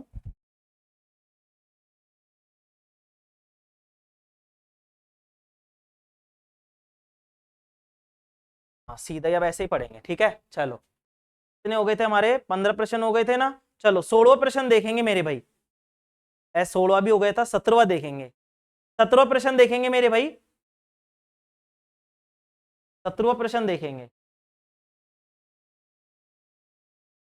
17वां प्रश्न देखेंगे। और 17वें प्रश्न में देखो क्या लिखा हुआ है। 17वें प्रश्न में लिखा है कि पेप्सिन एंजाइम का क्या कार्य है? पेप्सिन एंजाइम का क्या कार्य है? तो बताएंगे एक बार कि पेप्सिन एंजाइम का क्या कार्य है। तो मैंने बताया था पैसे पेप्सिन और पैसे प्रोटीन। तो ये क्या करेगा मेरे भाई? प्रोटीन का पाचन करेगा। क्या करेगा? प्रोटीन का पाचन करेगा। प्रोटीन का क्या करेगा मेरे भाई? ये पाचन करेगा। किसका पाचन करेगा? प्रोटीन का पाचन। वसा को तोड़ेगा क्या? फैट को तोड़ेगा क्या? नहीं सर। शर्करा बनाएगा क्या? नहीं सर। पित्त बनाएगा क्या? नहीं सर। पित्त कौन बनाता है? कौन बनाता है पित्त? बताएंगे। तो मैंने बताया था अभी अभी, लीवर बनाता है, मतलब कि कौन बनाता है? यकृत बनाता है। क्या वो कौन बनाता है मेरे भाई? यकृत। किसका निर्माण करता है? पित्त का निर्माण करता है, ठीक है। और पित्त कहां जाके इकट्ठा हो जाता है? पित्ताशय में, ठीक है, पित्त की थैली में। चलो आगे देखेंगे मेरे भाई, 18वां प्रश्न। पित्तरस कहां बनता है? पित्तरस कहां बनता है बताओ? पित्तरस कहां बनता है? तो मैंने तुम्हें बताया था कहां बनता है पित्तरस। तुम बोलोगे सर पित्तरस आपने बताया बेबी कि पित्तरस जो है वो बनता है मेरे भाई यकृत में। कहां पे बनता है? यकृत में बनता है, जिसको हम लीवर भी बोलते हैं। क्या बोलते हैं? लीवर भी बोलते हैं। पित्ताशय में क्या होगा कि जो लीवर, ये मतलब जो पित्तरस बनेगा मेरे भाई, इसका क्या होगा? स्टोर होगा। स्टोर का मतलब है मेरे भाई ये यहाँ पे क्या हो जाएगा? संचित हो जाएगा, ठीक है। अग्नाशय होगा क्या? नहीं सर, अग्नाशय नहीं होगा। अग्नाशय नहीं होगा। अग्नाशय नहीं होगा मेरे भाई, अग्नाशय नहीं होगा, ठीक है। अग्नाशय नहीं होगा, ठीक है, अग्नाशय नहीं होगा। गुर्दा होगा क्या? नहीं सर, गुर्दा भी नहीं होगा, ठीक है। चलो, गुर्दे का मतलब क्या है मेरे भाई? बताओ गुर्दे का मतलब क्या है? समझ में आ रहा है क्या हिंदी में? गुर्दे का मतलब क्या है? चलो कोई बात नहीं, नहीं आ रहा तो देखो आगे देखेंगे, अभी आगे आ जाएगा मेरे भैया ना। चलो गुर्दे का मतलब है मेरे भाई एक तरीके से किडनी, ठीक है ना। किडनी कितनी होती है हमारे शरीर में? 2 होती है, ठीक है। चलो पित्त रस कहाँ संग्रहित होता है? तो तुम्हें बताया मैंने कहाँ संग्रहित होता है। तुम बोलोगे सर पित्ताशय में। कहाँ पे होता है मेरे भाई? पित्ताशय में होता है। कहाँ होगा? पित्ताशय में होगा। पित्त रस कहाँ संग्रहित होता है? तो तुम बोलोगे पित्ताशय में। तो इसका ऑप्शन क्या हो जाएगा मेरे भाई? ए सही हो जाएगा। अग्नाशय में नहीं होगा, पेट में नहीं होगा, आंत में नहीं होगा। चलो अगला प्रश्न देखेंगे, पित्त रस का कार्य क्या है? पित्त रस का कार्य क्या है? बताओ मेरे भाई पित्त रस का क्या कार्य है? पित्त रस जो होता है वो मेरे भाई क्या करता है? फैट को तोड़ता है। पित्त रस का क्या कार्य है मेरे भाई? पित्त रस का कार्य है, पित्त रस का क्या कार्य है? पित्त रस क्या करता है मेरे भाई? बताओ पित्त रस क्या करता है? मतलब बाइल जूस। पित्त रस को क्या बोलेंगे? बाइल जूस बोलते हैं। इंग्लिश में क्या बोलेंगे बताओ? क्या बोलेंगे? बाइल जूस बोलेंगे मेरे भाई। क्या बोलेंगे? Bile juice. क्या बोलेंगे मेरे भाई? बाइल जूस बोलेंगे। क्या बोलेंगे? बाइल जूस बोलते हैं इसको। क्या बोलते हैं? बाइल जूस बोलते हैं। बाइल जूस का मतलब क्या होगा? पित्त रस, ठीक है। अच्छा ये अम्ल बनाता है क्या? नहीं सर। क्या ये प्रोटीन बनाता है क्या? नहीं सर। शर्करा बनाता है क्या? नहीं सर। तो क्या बनाता है, क्या करता है मेरे भाई? ये वसा का इमल्सीकरण करता है। इमल्सीकरण का मतलब है पायसीकरण करता है मेरे भाई, इमल्शन करता है, इमल्शन ऑफ फैट। तो ये क्या करता है? पायसीकरण करता है। इमल्शन को ही क्या बोलते हैं मेरे भाई? पायसीकरण बोलते हैं। कोई दिक्कत इसमें किसी को? तो ध्यान रखेंगे कि बाइल जूस क्या करेगा मेरे भाई? पित्त रस क्या करेगा? वसा को तोड़ेगा। पेप्सिन किसको तोड़ेगा? प्रोटीन को तोड़ेगा। किसमें बदलेगा मेरे भाई? पेप्टोन में बदलेगा, ठीक है। चलो आगे देखते हैं मेरे भाई, आगे देखेंगे। आगे देखेंगे हमारा 21वां प्रश्न, अग्नाशय का क्या कार्य है मेरे भाई? अग्नाशय क्या करता है? अग्नाशय जो होगा वो मेरे भाई अग्नाशय रस बनाएगा, अग्नाशयी रस बनाएगा। क्या बनाएगा? पैनक्रियाज जूस बनाएगा, पैनक्रियाज जूस बनाएगा, ठीक है। चलो तो अग्नाशय का क्या कार्य है बताओ मेरे भाई? अग्नाशय का क्या कार्य है? तुम बोलोगे सर अग्नाशय का कार्य है अग्नाशयी रस बनाना, मतलब कि पैनक्रियाज जूस बनाना। गैस्ट्रिक जूस बनाना है क्या? गैस्ट्रिक जूस बनाना है क्या? नहीं सर। क्या पित्त बनाना है क्या? नहीं सर। क्या रक्त बनाना है क्या? नहीं सर। तो क्या बनाता है ये? पैनक्रियाज जूस अग्नाशयी रस बनाता है। क्या बनाता है? अग्नाशयी रस बनाता है, जिसको हम पैनक्रियाज भी बोलते हैं। PENCREAS कुछ होता है पैनक्रियाज, देख लेना, ठीक है। इंग्लिश कम आती है मेरे भाई। पैनक्रियाज जूस, ठीक है ना मेरे भाई? पैनक्रियाज जूस, ठीक है मेरे भाई। पैनक्रियाज जूस का मतलब है अग्नाशयी रस बनाता है, ठीक है। चलो छोटी आंत में अवशोषण कौन करता है? बताओ मेरे भाई छोटी आंत में अवशोषण कौन करता है? बताओ छोटी आंत में अवशोषण कौन करता है? बताएंगे सभी कि छोटी आंत में अवशोषण कौन करता है। मैंने तुम्हें एक चीज बताई थी कि छोटी आंत में छोटी छोटी उंगलीनुमा संरचनाएं होती हैं। क्या होती है? उंगलीनुमा संरचनाएं। उनको हम बोलते हैं विल्ली। क्या बोलते हैं? विल्ली बोलते हैं, विलाई भी बोलते हैं, ठीक है। क्या बोलते हैं? देखो विलाई भी बोलते हैं, VILLI, विलाई, या विल्ली भी बोलते हैं, ठीक है। तो छोटी आंत में अवशोषण कौन करता है? विल्ली। स्टोमेटा क्या करता है? पेड़ पौधों में गैसों का आदान प्रदान। किडनी क्या करती है? रक्त को, मतलब हमारे ब्लड को फिल्टर करती है। ब्लड सेल्स, रक्त कोशिकाएं क्या करती है? कितने तरीके की होती है? हमने देखा था red blood cells, white blood cells and platelets, ठीक है। ये तीनों चीजों के बारे में पढ़ा था। अभी यहाँ पे हमारा सही उत्तर क्या हो जाएगा? विल्ली हो जाएगा, जो कि क्या करता है? छोटी आंत में अवशोषण का कार्य करता है। क्या करता है? छोटी आंत में अवशोषण का कार्य करता है। अच्छा बड़ी आंत का क्या कार्य है बताओ? जल का पुनः अवशोषण। मैंने बताया था अभी कि जल का क्या करती है? अवशोषण करती है। तो अपना आंसर क्या हो जाएगा मेरे भाई? जल का पुनः अवशोषण। पित्त बनाएगी क्या? नहीं।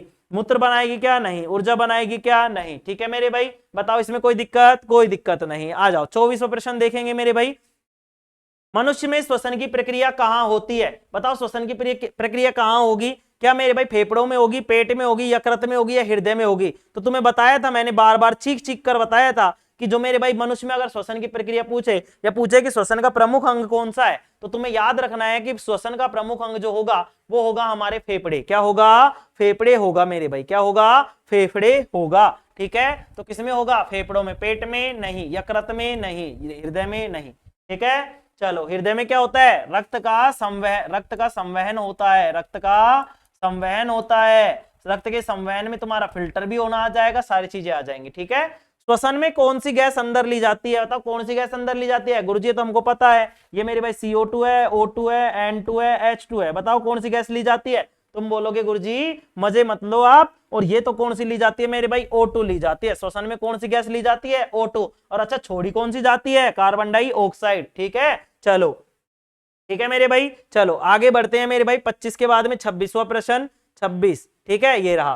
श्वसन में कौन सी गैस बाहर निकाल जाती है? तो मैंने बता दिया अभी कार्बन डाइऑक्साइड गैस निकाली जाती है। चलो 27वां प्रश्न देखेंगे। मानव श्वसन का अंतिम भाग, मानव श्वसन तंत्र का अंतिम भाग कौन सा है? देखो मानव श्वसन तंत्र जब मैंने पढ़ाया था तुम्हें बताया था मैंने कि ये नाक है और ये मुख है, ये नाक और मुंह दोनों से सांस लेते हैं। यहाँ होती है ग्रसनी और ग्रसनी से जाती है एक श्वास नली, श्वास नली जाके आगे दो भागों में बट जाती है, ठीक है। यहाँ पे एक छल्लेनुमा आकृति होती है श्वास नली में, श्वास नली में एक छल्लेनुमा आकृति होती है जिसको हम ट्रैकिया बोलते हैं। क्या बोलते हैं? ट्रैकिया। ये आगे जाकर ये क्या होती है, जो ये नली है, श्वास नली है, वो दो भागों में बट जाती है जिनको हमने ब्रोंकाई बोला था। क्या बोला था? ब्रोंकाई। और ये ब्रोंकाई से बहुत सारी शाखाएं निकल जाती है पेड़ की तरह, तो उसमें उसको क्या बोलते हैं हम? ब्रोंकियोलैस बोलते हैं। क्या बोलते हैं? ब्रोंकियोलैस। उन ब्रोंकियोलैस में भी छोटी छोटी क्या होती है, बहुत बारीक संरचनाएं होती हैं और वो गुब्बारे नुमा होती है। जो गुब्बारे नुमा या बोल नुमा जो संरचना होती है उसको हम क्या बोलते थे? क्या बोलते थे? एलिवियोली बोलते थे, कुपिकाएं बोलते थे। क्या बोलते थे? कुपिकाएं। तो सबसे अंतिम अंग कौन सा हो गया? एलिवियोली हो गया। क्या हो गया? एलिवियोली। ठीक है, तो मानव श्वसन का अंतिम भाग कौन सा हो जाएगा?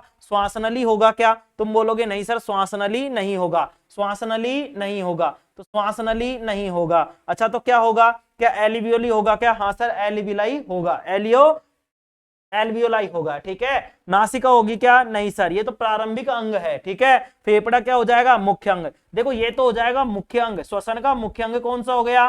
फेफड़ा। अच्छा दूसरी बात, नासिका क्या है? प्रारंभिक अंग है। क्या है? प्रारंभिक अंग। श्वसन का प्रारंभिक अंग कौन सा है? ये। अंतिम अंग कौन सा हो जाएगा? एलिवियोली हो जाएगा। क्या हो जाएगा? एलिवियोली। श्वास नली क्या करती है? एक नलीनुमा आकृति होती है मेरे भाई, नलीनुमा क्या होती है? आकृति। ठीक है, जो कि क्या करती है? श्वास को लेकर जाती है। कहां तक लेकर जाती है? फेफड़ों तक लेकर जाती है, फेफड़ों तक लेकर जाती है। ठीक है, चलो आगे बढ़े मेरे भाई, आगे बढ़ते हैं। देखो आगे इसके बाद में आता है अपना 28वां प्रश्न। श्वसन की इकाई क्या कहलाती है? श्वसन की इकाई का मतलब है श्वसन की जो सबसे छोटी इकाई होगी वो क्या कहलाएगी? क्या नेफ्रॉन कहलाएगी? क्या तुम बोलोगे नहीं सर ये तो वृक्क की, किडनी की। ठीक है, या फिर बोलेंगे किसकी इकाई है? किडनी की इकाई को हम क्या बोलते हैं? नेफ्रॉन बोलते हैं। क्या बोलते हैं? नेफ्रॉन बोलते हैं। ठीक है, एल्वियोलाई होगी। क्या होगी? एल्वियोलाई। ठीक है, एल्वियोलाई होगी। ठीक है ना मेरे भाई, चलो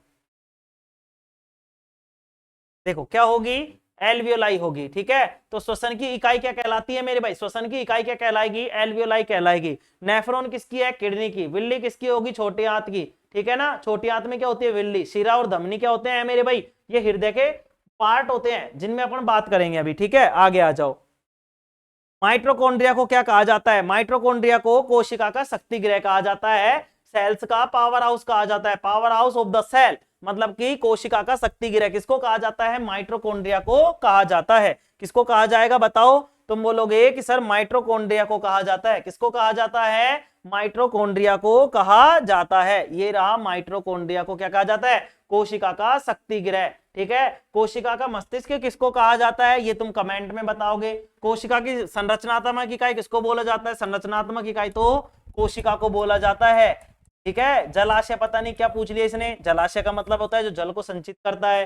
ठीक है, आगे देखो एटीपी को क्या कहा जाता है? मैंने तुम्हें बताया था एडीपी में क्या होता है? एक फास्फेट और जुड़ता है। एडीपी का मतलब होता है एड्रेनोसिन डाइफास्फेट। डाई का मतलब है मेरे भाई दो फास्फेट है, एक फास्फेट और जुड़ता है और हमें मिलती है क्या? एटीपी। एटीपी का मतलब है एड्रेनोसिन ट्राइफास्फेट। ठीक है, ये एड्रेनोसिन ट्राइफास्फेट क्या होती है? ये एनर्जी की मुद्रा होती है। जैसे मान लो हमें मुद्रा की जरूरत है, हमें पैसे की जरूरत है, तो हम किस में लेंगे? रुपयों में लेंगे, डॉलर में लेंगे। हैं डॉलर ले लोगे क्या? हाँ गुरुजी डॉलर तो ले लेंगे, बसवा में बहुत चल रहे हैं। हाँ चलो, तो हमें किसकी जरूरत होती है? जैसे ऊर्जा की, मुद्रा की जरूरत होती है, ऐसे इनको भी मुद्रा की जरूरत होती है। तो एटीपी को क्या कहा जाता है? एनर्जी की कोई करेंसी कहा जाता है, करेंसी ऑफ द एनर्जी। ठीक है, तो ऊर्जा की मुद्रा किसको कहा जाता है मेरे भाई? एटीपी को। एटीपी का फुल फॉर्म होता है एड्रेनोसिन ट्राइफास्फेट। ठीक है, प्रोटीन नहीं होगा, ग्लूकोज नहीं होगा, अम्ल नहीं होगा। ठीक है, तो क्या हो जाएगा मेरे भाई? एटीपी को क्या कहा जाता है? ऊर्जा की मुद्रा कहा जाता है। इसके बाद में अपना आता है 31वां प्रश्न। थोड़ा सा स्पीड से ले रहा हूं मेरे भाई। मानव में परिवहन का माध्यम है, परिवहन किसके द्वारा होगा? परिवहन बोल दो, संवहन बोल दो, संचरण बोल दो, तो किसका होगा? रक्त का। ठीक है, तो मेरे भाई 31वें में क्या आ जाएगा हमारा? रक्त हो जाएगा। क्या हो जाएगा? रक्त हो जाएगा। ठीक है मेरे भाई, क्या आ जाएगा? रक्त। ठीक है, क्या हो जाएगा? मानव में परिवहन का कार्य कौन करेगा? रक्त करेगा। जल करेगा क्या? नहीं सर। ऑक्सीजन? नहीं सर। हाइड्रोजन नहीं। तो परिवहन का माध्यम कौन सा है? रक्त है। ध्यान से समझ लेना यहाँ पे, ठीक है। अच्छा, रक्त के 4 घटक कौन कौन से हैं? तो रक्त के 4 घटक होंगे मेरे भाई। रक्त के 4 घटक कौन कौन से होंगे? आरबीसी, डब्ल्यूबीसी, प्लेटलेट्स और प्लाज्मा। आरबीसी, डब्ल्यूबीसी, प्लेटलेट्स और प्लाज्मा। अच्छा, कहां पे है इसमें? तो डब्ल्यूबीसी ये जल आ गया, ये नहीं होगी इसमें। जल, खून, हड्डी, हड्डी नहीं होती नालायक, ठीक है। आरबीसी, डीएनए, O2, प्लाज्मा, ये भी नहीं होगा। तो क्या होगा? ये रहा मेरे भाई, आरबीसी, डब्ल्यूबीसी, प्लेटलेट्स और प्लाज्मा, ठीक है। चलो हाँ, आगे देखो आरबीसी का कार्य क्या है। तो मैंने तुम्हें बताया था कि आरबीसी जो होती है, रेड ब्लड सेल्स होती है, इसमें हीमोग्लोबिन पाया जाता है। क्या पाया जाता है? हीमोग्लोबिन पाया जाता है। हीमोग्लोबिन क्या है? एक तरीके का पिगमेंट है, एक वर्णक है, जिसके द्वारा क्या होता है, खून का रंग कैसा होता है? लाल होता है। ये हीमोग्लोबिन क्या करता है मेरे भाई? इसको ये क्या करता है? ऑक्सीजन को क्या करता है? लेता और देता है, ठीक है। कहां से? एल्यूविलाई से, ठीक है। एल्यूविलाई से क्या करता है? ये ऑक्सीजन को, मतलब कार्बन डाइऑक्साइड को तो ले लेता है और ऑक्सीजन को दे देता है। इस तरीके से रक्त क्या करता है मेरे भाई? वापस जो कार्बन डाइऑक्साइड वाली घुली हुई है उसको लेके आता है हृदय तक, और हृदय से वापस फिर फेफड़ों में दी जाती है, फिर बाहर निकाल देते हैं, ठीक है। चलो, तो आरबीसी का कार्य क्या है मेरे भाई? ऑक्सीजन का वहन करना, मतलब कि ऑक्सीजन को लेकर जाना और वापस, मतलब ऑक्सीजन को देकर जाना और कार्बन डाइऑक्साइड को लेकर जाना, ठीक है। 34वां प्रश्न देखो मेरे भाई, डब्ल्यूबीसी का कार्य क्या है? डब्ल्यूबीसी को मैंने तुम्हें बताया था कि हमारी बॉडी का, उसको क्या बोला जाता है मेरे भाई? सिपाही बोला जाता है। क्या बोला जाता है? सिपाही बोला जाता है। सिपाही का क्या करता है? रक्षा करता है। इसलिए मेरे भाई ये क्या करता है? रोगों से रक्षा करता है मेरे भाई। ये क्या करेगा? डब्ल्यूबीसी क्या काम करेगा बताओ? डब्ल्यूबीसी क्या करेगा? रोगों से रक्षा करता है मेरे भाई। क्या करता है? रोगों से रक्षा करता है। रोगों से क्या करता है? रक्षा करता है। अच्छा, थक्का कौन बनाता है? बताओ, थक्का कौन बनाता है? रक्त का थक्का। बताओ, कौन बनाता है रक्त का थक्का? बताएंगे एक बार सभी, रक्त का थक्का कौन बनाता है? ठीक है, कौन सा मतलब वो कौन सा विटामिन काम आता है रक्त का थक्का बनाने में? बताओ, बताएंगे एक बार सभी।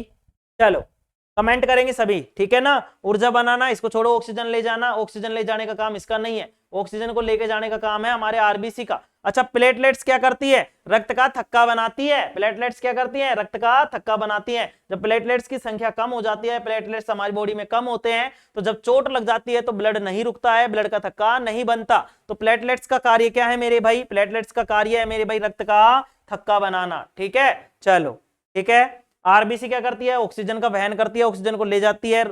डब्ल्यूबीसी क्या करती है? रोगों से रक्षा करती है। प्लेटलेट्स क्या करती है? प्लेटलेट्स जो होती है वो मेरे भाई रक्त का थक्का बनाने में काम आती है। मानव हृदय में कितने चैम्बर होते हैं? तो हम सभी को पता है, मानव हृदय में 4 चैम्बर होते हैं मेरे भाई। कितने चैम्बर होते हैं? 4। इसलिए इसका प्रश्न कौन सा, ऑप्शन कौन सा सही हो जाएगा? बी ऑप्शन क्या हो जाएगा मेरे भाई? सही हो जाएगा। अच्छा, हृदय में वाल्व का कार्य क्या है? वाल्व मैंने बताया था कि वाल्व क्या करते हैं कि जो भी ब्लड है मेरे भाई उसको एक ही दिशा में फ्लो होने देते हैं, दूसरी दिशा में मान लो वाल्व, देखो इस तरीके से जब हमारा हृदय देखा था हमने, देखो ध्यान से समझेंगे। देखो हमने क्या देखा था कि जो हमारा हृदय है वो कितने भागों में बटा हुआ है। इस तरीके से मैंने समझाने का प्रयास किया था कि हमारा जो हृदय है वो 4 भागों में बटा है। सबसे पहले यहां से हमारे क्या आता है मेरे भाई? हम यहां से ब्लड आता है, ब्लड आने के बाद में, ठीक है, ब्लड आने के बाद में यहां चले जाता है। ऊपर वाले जो होते हैं इनको बोलते हैं आलिंद। क्या बोलते हैं? आलिंद बोलते हैं। और नीचे वाले जो होते हैं वो क्या है? निलय है। क्या है? निलय। ऐसे ऊपर और ऐसे आलिंद, ऐसे ऊपर और ऐसे आलिंद, ठीक है। नी से निलय और नी से नीचे। नीचे के जो होते हैं वो निलय होते हैं और ऊपर के जो होते हैं वो क्या होते हैं? आलिंद होते हैं, ठीक है। आलिंद से आता है और मेरे भाई यहां चला जाता है। यहाँ पे क्या होता है? यहाँ पे कौन सा कपाट होता है बताओ? यहाँ पे द्विवलन कपाट होता है, त्रिवलन कपाट होता है, ये बताएंगे, ठीक है। बताओ, द्विवलन कपाट होता है, त्रिवलन कपाट। ये क्यों लगा होता है? ताकि इसमें जब रक्त आ जाए तो जब ये यहां से पंप करेगा, ये मेरे भाई ये क्या करेगा? यहां से पंप करेगा। तो पंप करने के दौरान रक्त कहीं वापस इसी में ना चला जाए, रक्त वापस इसी में ना चला जाए। अगर रक्त, देखो रक्त इसमें ना जा पाए, इसके लिए क्या लगे होते हैं? यहाँ पे वाल्व लगे होते हैं। क्या लगे होते हैं? वाल्व लगे होते हैं, ठीक है। क्या लगे होते हैं बताओ? वाल्व लगे होते हैं, ठीक है।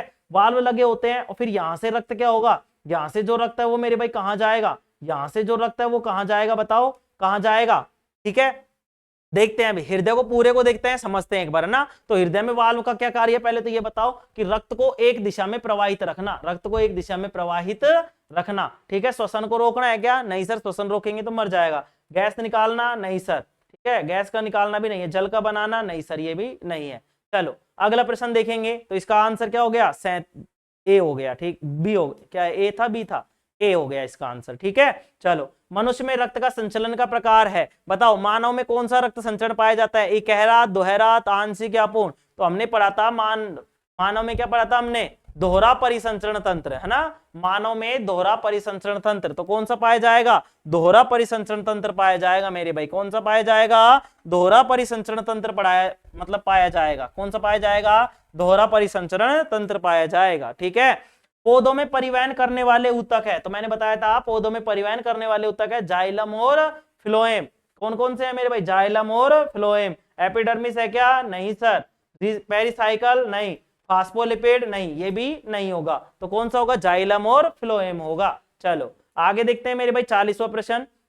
जाइलम का कार्य क्या है, जल और खनिज लवणों का परिवहन। ठीक है, तो इसका ऑप्शन क्या हो जाएगा, बी ऑप्शन क्या हो जाएगा मेरे भाई, सही हो जाएगा। 41वां देखेंगे, फ्लोएम का क्या कार्य है मेरे भाई, फ्लोएम का मतलब है भोजन का परिवहन, फैसे फूड और फैसे फ्लोएम, फैसे फूड और फैसे फ्लोएम। ठीक है मेरे भाई, चलो तो किसका आदान प्रदान होगा मेरे भाई, फैसे फ्लोएम और फैसे फूड। फूड का मतलब भोजन का परिवहन। ठीक है, मैं थोड़ा सा स्पीड से ले रहा हूं, ध्यान से समझेंगे मैं क्या क्या चीजें करा रहा हूं। ठीक है ना, मैं टिक नहीं लगा पाऊंगा, अभी स्पीड से लेंगे क्योंकि हमारे पास 10 मिनट बची है और हमारे पास प्रश्न बचे हैं अभी 50। ठीक है, तो मैं थोड़ा सा लेट तो ले लूंगा, लेकिन इतनी सारी चीजें कवर नहीं हो पाएंगी। ठीक है, चलो पौधों में जल ऊपर चढ़ने की प्रक्रिया क्या कहलाती है मेरे भाई, ये होता है वाष्पोत्सर्जन। क्या होता है, वाष्पोत्सर्जन, खिंचाव। इस वाष्पोत्सर्जन खिंचाव के कारण ही क्या होता है मेरे भाई, क्या होता है, ठीक, क्या होता है मेरे भाई, इसके कारण ही जो जल है वो जड़ों से कहां जाता है, पूरे पेड़ में जाता है, पूरे पौधे में जाता है। तो क्या हो जाएगा, वाष्पोत्सर्जन, खिंचाव हो जाएगा। पौधों में जल की हानि प्रक्रिया क्या कहलाती है, क्या कहलाएगी बताओ, वाष्पोत्सर्जन। वाष्पोत्सर्जन का मतलब है कि जो पेड़ पौधों में जो नमी होती है, पेड़ पौधों में जो जल होता है, वो जब सूर्य का प्रकाश पड़ता है तो मेरे भाई वो वाष्प के रूप में बनकर क्या उड़ने लग जाता है, उड़ जाता है। तो वाष्प का क्या होता है, उत्सर्जन। भाई उसके अंदर पानी था, सूर्य ने प्रकाश दिया तो क्या बनी, वाष्प, और वाष्प को अगर बाहर निकाल रहे तो क्या बोलेंगे, उत्सर्जन। तो वाष्पोत्सर्जन क्या हो गया, वाष्पोत्सर्जन हो गया। ठीक है, पाचन होगा क्या, नहीं। श्वसन होगा क्या, नहीं। प्रकाश संश्लेषण, नहीं सर। ठीक है, तो क्या हो जाएगा, वाष्पोत्सर्जन। आगे देखेंगे मेरे भाई, मानव में उत्सर्जन का प्रमुख अंग कौन सा है, तो क्या था हमारे भाई, मानव में उत्सर्जन का प्रमुख अंग किडनी थी, जिसको हम नेफ्रॉन भी बोल रहे थे उत्सर्जन का प्रमुख अंग। तो यहाँ पे किडनी को क्या बोलते हैं हिंदी में, गुर्दा बोलते हैं। क्या बोलते हैं, गुर्दा। यकृत क्या कर रहा था, लीवर था मेरे भाई, क्या था ये, लीवर। ठीक है, लीवर था। आंत क्या कर रही थी बताओ, लीवर, ये बाइल जूस का मतलब कौन से, पित्त रस का कौन निर्माण कर रहा था, यकृत। आंत क्या कर रही थी, छोटी आंत तो भोजन का पूर्ण पाचन कर रही थी, और बड़ी आंत क्या कर रही थी, जल का पुनः अवशोषण कर रही थी। फेफड़े क्या है, श्वसन का मुख्य अंग है। ठीक है, तो हमारा आंसर कौन सा हो जाएगा, ए हो जाएगा, गुर्दा। ठीक है, गुर्दे की इकाई क्या कहलाती है मेरे भाई, किडनी की इकाई क्या कहलाती है, नेफ्रॉन। क्या कहलाती है, नेफ्रॉन। न्यूरॉन क्या होता है मेरे भाई, न्यूरॉन तो तंत्रिका तंत्र में आता है। ठीक है, तंत्रिका तंत्र की इकाई क्या कहलाती है, न्यूरॉन कहलाती है। बिल्ली छोटी आंत में होते हैं, एल्वियोलाई किसमें होती है, श्वसन वाले में। ठीक है, श्वसन का मतलब फेफड़े, मतलब जो हमारे श्वसन तंत्र है उसमें। नेफ्रॉन का मुख्य कार्य क्या है मेरे भाई, नेफ्रॉन जो मैंने बताया था कि नेफ्रॉन क्या करता है, ब्लड को फिल्टर करता है, ब्लड का शुद्धिकरण करता है, ब्लड का निस्यंदन करता है। तो रक्त शुद्धिकरण कौन करेगा, नेफ्रॉन करेगा। क्या करेगा, नेफ्रॉन। गैसों का आदान प्रदान करेगा क्या, नहीं। जल बनाएगा क्या, नहीं। ऊर्जा बनाएगा क्या, नहीं। तो इसमें सीधा सीधा पता लग रहा है हमें क्या करता है ये, रक्त का शुद्धिकरण। अच्छा, मूत्र निर्माण की पहली प्रक्रिया क्या है, तो मैंने बताया था जब मूत्र बनेगा तो उसमें सबसे पहले उसका क्या होगा, फिल्टर होगा, मतलब कि उसका निस्यंदन होगा। तो क्या ऑप्शन सही हो जाएगा, निस्यंदन। श्रावण का मतलब है बाहर निकालना, क्या निकाल देते हैं क्या बाहर, श्रावण मतलब लीक होने लग जाता है क्या, रिसने लग जाता है क्या, तुम बोलोगे नहीं सर। पुनः अवशोषण, ये क्या काम है भाई, मूत्र के पहले नियम पुनः अवशोषण, इसमें से क्या अवशोषण करेंगे, मूत्र बन गया तो है। चलो, उत्सर्जन तो सर अंतिम इकाई है कि उसको उत्सर्जित कर दिया जाता है बाहर। तो क्या होगा, निस्यंदन। और निस्यंदन को इंग्लिश में बोलते हैं फिल्ट्रेशन। क्या बोलते हैं, फिल्ट्रेशन बोलते हैं मेरे भाई। मूत्र कहां संग्रहित होता है मेरे भाई, जहां जिसका घर उसको बोलेंगे आशय। तो मूत्र का मूत्राशय, तो क्या हो जाएगा, मूत्राशय हो जाएगा। ए ऑप्शन सही हो जाएगा। ठीक है, मानव में उत्सर्जन की इकाई क्या होगी, मानव में उत्सर्जन की इकाई क्या है मेरे भाई, नेफ्रॉन है। क्या है, नेफ्रॉन है। पौधों में अपशिष्ट पदार्थ कैसे निकलते हैं मेरे भाई, वाष्पोत्सर्जन, गोंद, रेजिन के रूप में। ठीक है, पिछली बार प्रश्न पूछा था 10वीं क्लास में, पिछली से पिछली बार क्या पूछा था, पिछली से पिछली बार पूछा था कि गोंद जो है, मतलब यहां से पूछ ले जाता उसने कि गोंद किस क्या है, गोंद क्या है मेरे भाई, वो पूछ रहा था उत्सर्जित पदार्थ है, पचित पदार्थ है, जाने उसने क्या क्या पूछा था। ठीक है, तो यहां से प्रश्न पूछा था गोंद और रेजिन। ठीक है ना, ये क्या है, अपशिष्ट के रूप में बाहर निकलते हैं, कहां से, पौधों से। ठीक है, चलो आगे देखते हैं मेरे भाई। मनुष्य के शरीर में शुद्ध रक्त शुद्ध करने का कार्य कौन करता है? अभी तो बताया था, रक्त को शुद्ध कौन करेगा, ब्लड को फिल्टर कौन करेगा? गुर्दे करेंगे, किडनी करेगी। ठीक है, चलो मनुष्य में किडनी की संख्या कितनी होती है, गुर्दों की संख्या मनुष्य में कितनी होती है? तो ध्यान रखेंगे 2, वृषण भी कितने? 2, और किडनी भी कितने? 2। ठीक है, नेफ्रॉन में निस्यंदन कहां होता है? देखो नेफ्रॉन जब मैंने बनाया था तो मैंने वहां पे तुम्हें एक वोमेन संपुट कराया था, वोमेन संपुट, जिसको हम वोमेन कैप्सूल भी बोलते हैं। मैंने तुम्हें बताया था कि इसमें क्या होता है मेरे भाई, इस वोमेन संपुट में, वोमेन कैप्सूल में निस्यंदन होता है, फिल्ट्रेशन होता है। क्या होता है? फिल्ट्रेशन। तो ध्यान से समझ लेंगे कि नेफ्रॉन में निस्यंदन कहां होता है? वोमेन संपुट में, वोमेन कैप्सूल में होता है। ठीक है, हेनले लूप में नहीं होता। अच्छा आगे देखेंगे, वोमेन कैप्सूल में कौन सा भाग पाया जाता है? वोमेन कैप्सूल में कौन सा भाग पाया जाता है? तो ये तो मैंने लिखाया था कि वोमेन कैप्सूल जो होता है उसमें ग्लोमेरुलस पाया जाता है। क्या पाया जाता है? ग्लोमेरुलस पाया जाता है। विल्ली छोटी आंत में पाई जाती है। फ्लोएम कहां पाया जाता है? फ्लोएम तो गुरुजी पौधों में पाया जाता है। एल्वियोलाई कहां पाई जाती है? ये फूलों में पाई जाती है। ठीक है, तो कहां पाया जाएगा वोमेन कैप्सूल में? कौन सा भाग पाया जाएगा? ग्लोमेरुलस पाया जाएगा। ठीक है, ग्लोमेरुलस का कार्य क्या है? ये ग्लोमेरुलस ही होता है जो कि क्या करता है? ब्लड को फिल्टर करता है। ठीक है, क्या करता है? ब्लड को फिल्टर करता है। ठीक है ना, चलो ब्लड को फिल्टर करता है। ठीक है, देखो क्या क्या कि भाई सबसे पहली बात तो फिल्टर कौन करती है? किडनी। अच्छा किडनी के अंदर क्या होता है? वोमेन संपुट। अच्छा वोमेन संपुट में एक भाग होता है, उस वोमेन संपुट के जो भाग होता है उसको बोलते हैं ग्लोमेरुलस। क्या बोलते हैं? ग्लोमेरुलस बोलते हैं। और वो ग्लोमेरुलस क्या करता है? वो रक्त को फिल्टर करता है, ब्लड को फिल्टर करता है मेरे भाई। ठीक है ना, चलो आगे आ जाओ। मानव शरीर में CO2 किसके द्वारा बाहर निकलती है? क्या त्वचा के द्वारा निकलती है, फेफड़ों के द्वारा, गुर्दे के द्वारा, या कृत के द्वारा? तो ध्यान से समझ लेंगे कि जो CO2 है वो बाहर निकलती है किसके द्वारा? फेफड़ों के द्वारा। ठीक है, श्वसन किसके द्वारा करेंगे हम? फेफड़ों के द्वारा। अच्छा मानव शरीर में सबसे बड़ी धमनी कौन सी है? बताओ कौन सी है सबसे बड़ी धमनी?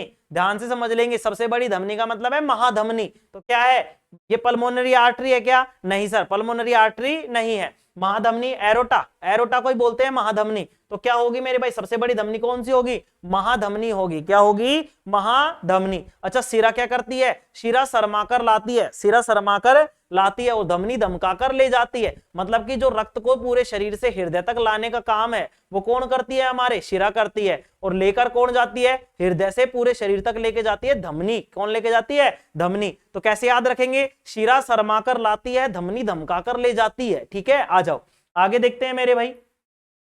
हृदय से रक्त कहां भेजा जाता है? तो हृदय से कहां भेजा जाएगा मेरे भाई? रक्त कहां भेजा जाता है? किसके द्वारा भेजा जाता है? यहां सॉरी गलती हो गई कि हृदय से रक्त किसके द्वारा भेजा जाता है? हृदय से रक्त। हृदय से रक्त कहां भेजा जाएगा? शरीर में। तो शरीर में कैसे भेजेंगे? धमकाकर। कैसे भेजेंगे? धमकाकर। तो ध से धमनी, क्या है इसमें? धमनी मेरे भाई, धमनी है ए ऑप्शन में। तो ए ऑप्शन क्या हो जाएगा हमारा? सही हो जाएगा। शिरा क्या करेगी? लेके आएगी, हृदय तक लेकर आएगी। नली तो है ही भाई, नली द्वारा, नली तो है ये। शिरा और धमनी क्या है? नली। वाल्व क्या करता है मेरे भाई? एक दिशा में प्रवाह करता है रक्त का। ठीक है, चलो शुद्ध रक्त किस ओर ले जाया जाता है? किस ओर ले जाया जाता है? बताओ किस ओर लेकर जाया जाता है मेरे भाई? बताओ। शरीर के सभी भागों की ओर लेके जाया जाता है। ठीक है ना भाई मेरे भाई, मैंने तुम्हें बताया था कि शिरा शर्मा कर लाती है और धमनी धमका कर ले जाती है। तो पूरे शरीर से देखो ऑक्सीजन को क्या करेगी? पहले तो लेकर आएगी। कौन ले? मतलब शुद्ध रक्त जो होगा, शिरा क्या करेगी? पहले तो देखो ध्यान से समझेंगे, शिरा शर्मा कर लाती है। अशुद्ध रक्त को क्या करेगी कि जो शिरा है वो पूरे को लेके आएगी अशुद्ध रक्त को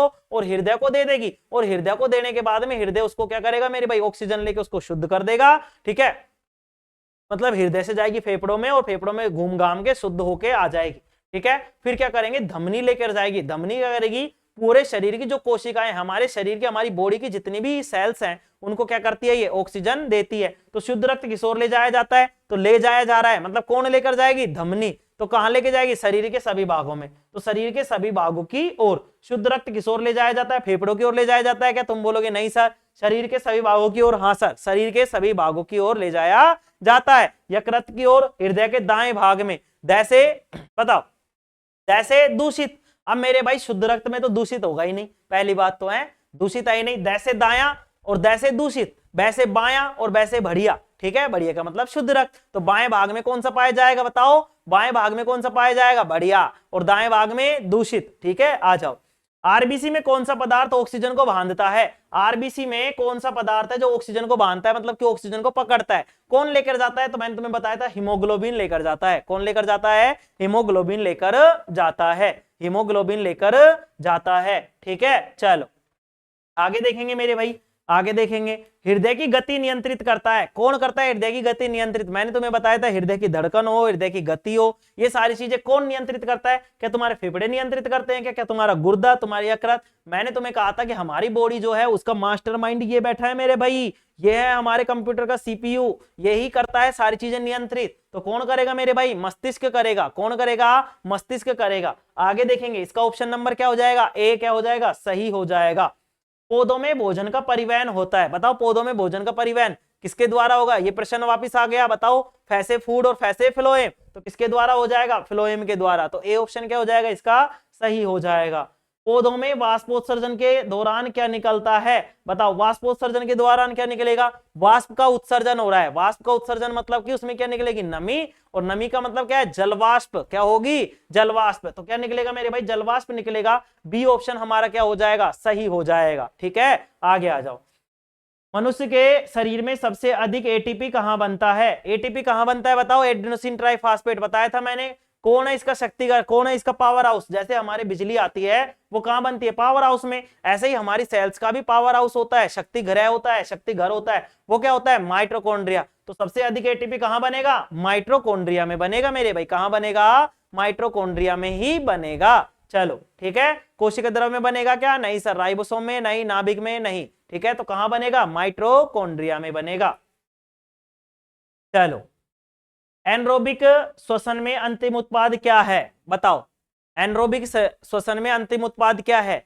एनोरोबिक मतलब है मेरे भाई, एनोरोबिक मतलब है जिसमें एयर नहीं होती। अवायवीय श्वसन, तो अवायवीय श्वसन में अंतिम उत्पाद क्या बन रहा था? लैक्टिक अम्ल। कैसे बन रहा था? मैंने तुम्हें बताया था, जब हम भाग कर जाते हैं, कहीं पर भागते हैं, तो हमें मतलब ऐसे हांफने लग जाते हैं, मतलब हमारे क्या हो जाती है? ऑक्सीजन की कमी हो जाती है। जब ऑक्सीजन की कमी हो जाती है, उस अवस्था में हमारे शरीर की जितनी भी कोशिकाएं हैं, जिनके इनके पास जितनी ऑक्सीजन होती है दे देती है, तो इनके पास ऑक्सीजन की कमी आ जाती है। इनके पास जब ऑक्सीजन की कमी आ जाती है तो इनके अंदर कैसा होता है श्वसन? अवायवीय श्वसन होता है। और अवायवीय श्वसन के दौरान क्या होता है? लैक्टिक अम्ल बनता है, जिसके दौरान हमें क्या होता है? हमारे पैरों में दर्द होने लग जाता है। ठीक है, तुमने देखा होगा जैसे शुरू में तुम दौड़ करने जाते हो, एक दो मतलब शुरू के दिन, पहले दिन चले गए तुम दौड़ करने के लिए और तुम दौड़ लिए 2-3 किलोमीटर, और अब तुम्हारे क्या हो गया? अवायवीय श्वसन वाली प्रोसेस हो गई।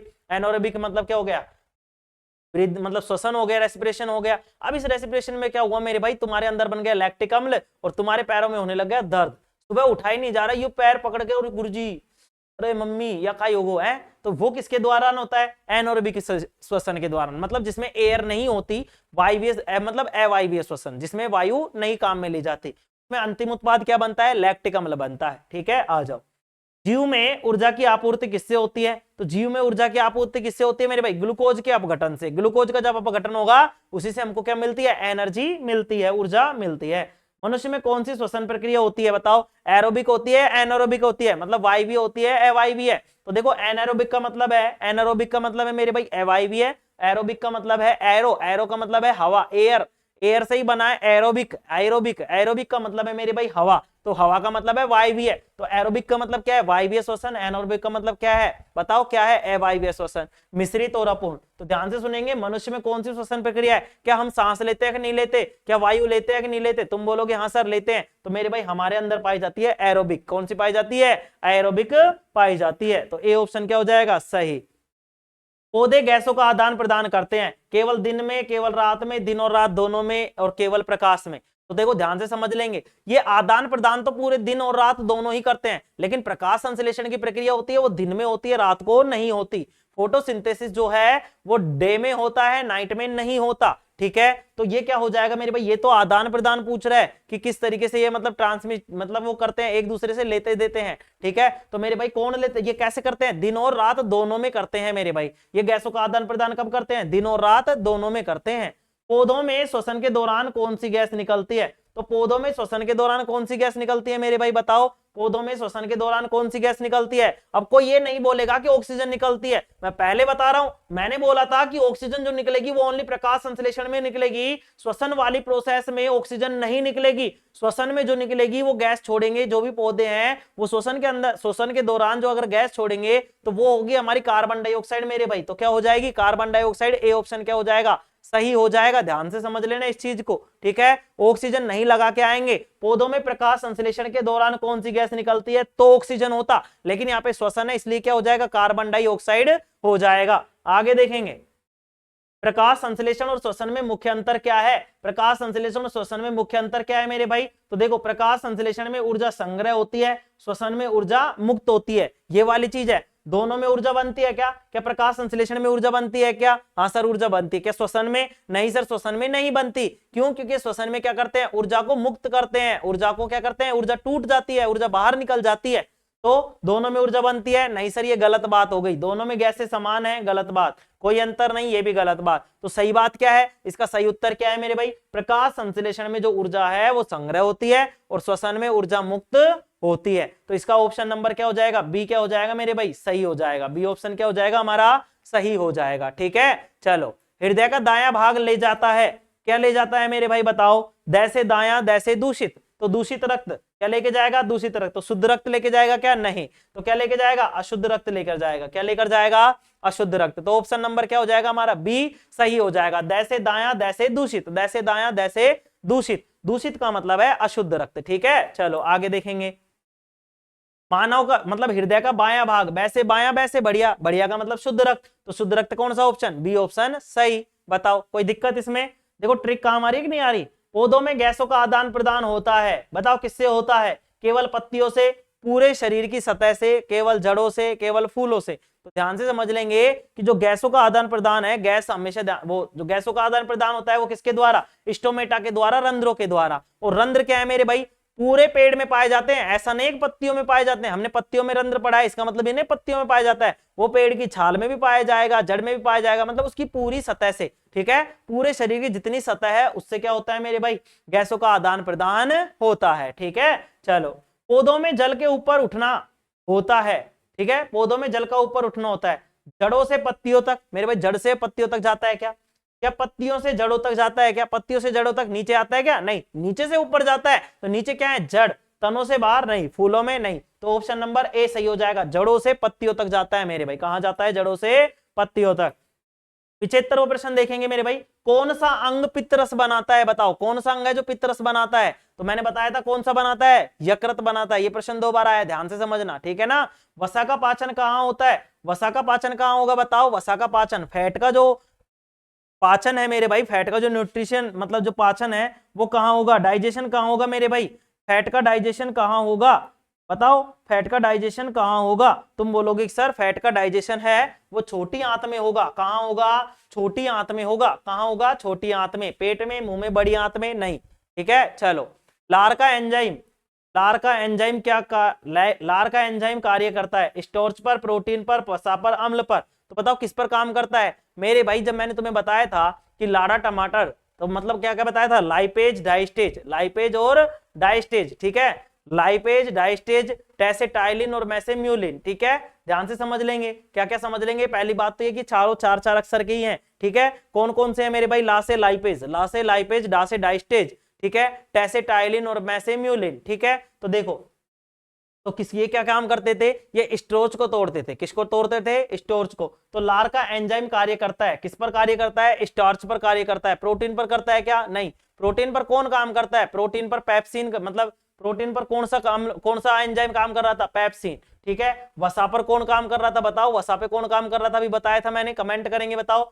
अम्ल पर कौन कर रहा है, अम्ल पर क्या है, अम्ल का कुछ है नहीं। चलो आगे देखेंगे, 78वां प्रश्न देखेंगे, पौधों में प्रकाश संश्लेषण की दर अधिक होती है, बताओ कब होती है, छाया में, रात में, दिन में, या मतलब दिन में क्या मतलब सूर्य के प्रकाश में, रात में, अंधेरे में। तो हमको पता है कि प्रकाश संश्लेषण के लिए प्रकाश जरूरी है, और प्रकाश कहां से मिलेगा, सूर्य से। तो सूर्य के प्रकाश में क्या होगी मेरे भाई, सर्वाधिक होगी, ठीक है। प्रकाश संश्लेषण की दर का मतलब है प्रकाश संश्लेषण तेजी से कब होगा, क्या अंधेरे में होगा, क्या छाया में होगा, क्या रात में होगा, क्या नहीं सर दिन में होगा, और वो भी कब, जब सूर्य का प्रकाश होगा, क्या होगा, सूर्य का प्रकाश, ठीक है। आ जाओ, 79 नंबर का क्वेश्चन है मेरे भाई, वाष्पोत्सर्जन के पौधों, वाष्पोत्सर्जन से पौधों को क्या लाभ होता है, बताओ वाष्पोत्सर्जन से क्या होता है। ये क्या करते हैं, ठंडक बनाए रखते हैं मेरे भाई। पौधों को क्या लाभ होता है, ये पौधों को ठंडक बनाए रखते हैं। पत्तियों को सुखाते हैं क्या, नहीं। जल हानि को बढ़ाना, गलत बात, ठीक है। प्रकाश रोकना, गलत बात। तो वाष्पोत्सर्जन से पौधों को क्या लाभ होता है, कि ये ठंडक बनाए रखते हैं। ठीक है, देखा होगा ना तुमने कई बार पेड़ों के नीचे जाने में, या फिर मतलब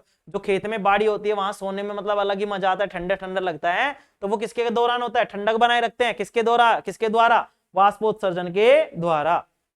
ठीक है, किसके द्वारा मेरे भाई? वेपोराइजेशन मतलब कि वाष्पोत्सर्जन के द्वारा। ठीक है, कौन सा अंग ऑक्सीजन और कार्बन डाइऑक्साइड का विनिमय करता है? विनिमय का मतलब है आदान प्रदान। तो ऑक्सीजन और कार्बन डाइऑक्साइड का कौन आदान प्रदान करता है? यकृत करता है क्या? नहीं। हृदय करता है क्या? नहीं। गुर्दा करता है क्या? नहीं। फेफड़े करते हैं। क्या करते हैं? फेफड़े। कौन काम करता है बताओ? कार्बन डाइऑक्साइड का कौन करता है ये लेन देन, मतलब आपस में आदान प्रदान कौन करता है? तुम बोलोगे फेफड़े। 81वां प्रश्न देखेंगे, हृदय में रक्त संचलन का क्रम क्या है? मेरे भाई हृदय में रक्त संचलन का क्रम क्या होगा? देखो पहले तो क्या होगा? हृदय में आएगा रक्त, तो रक्त आ रहा है तो कौन लेके आएगा? शिरा लेके आएगी। तो शिरा क्या करती है? सरमाकर लाती है। शिरा सरमाकर लाती है, तो कहां लेके जाएगी? हृदय में लेके जाएगी। अब हृदय में आलिंद में आएगा, आलिंद से नीले में, नीले लगाएगा धक्का, और वो होगा कौन सी? फुफ्फुस धमनी। फुफ्फुस धमनी।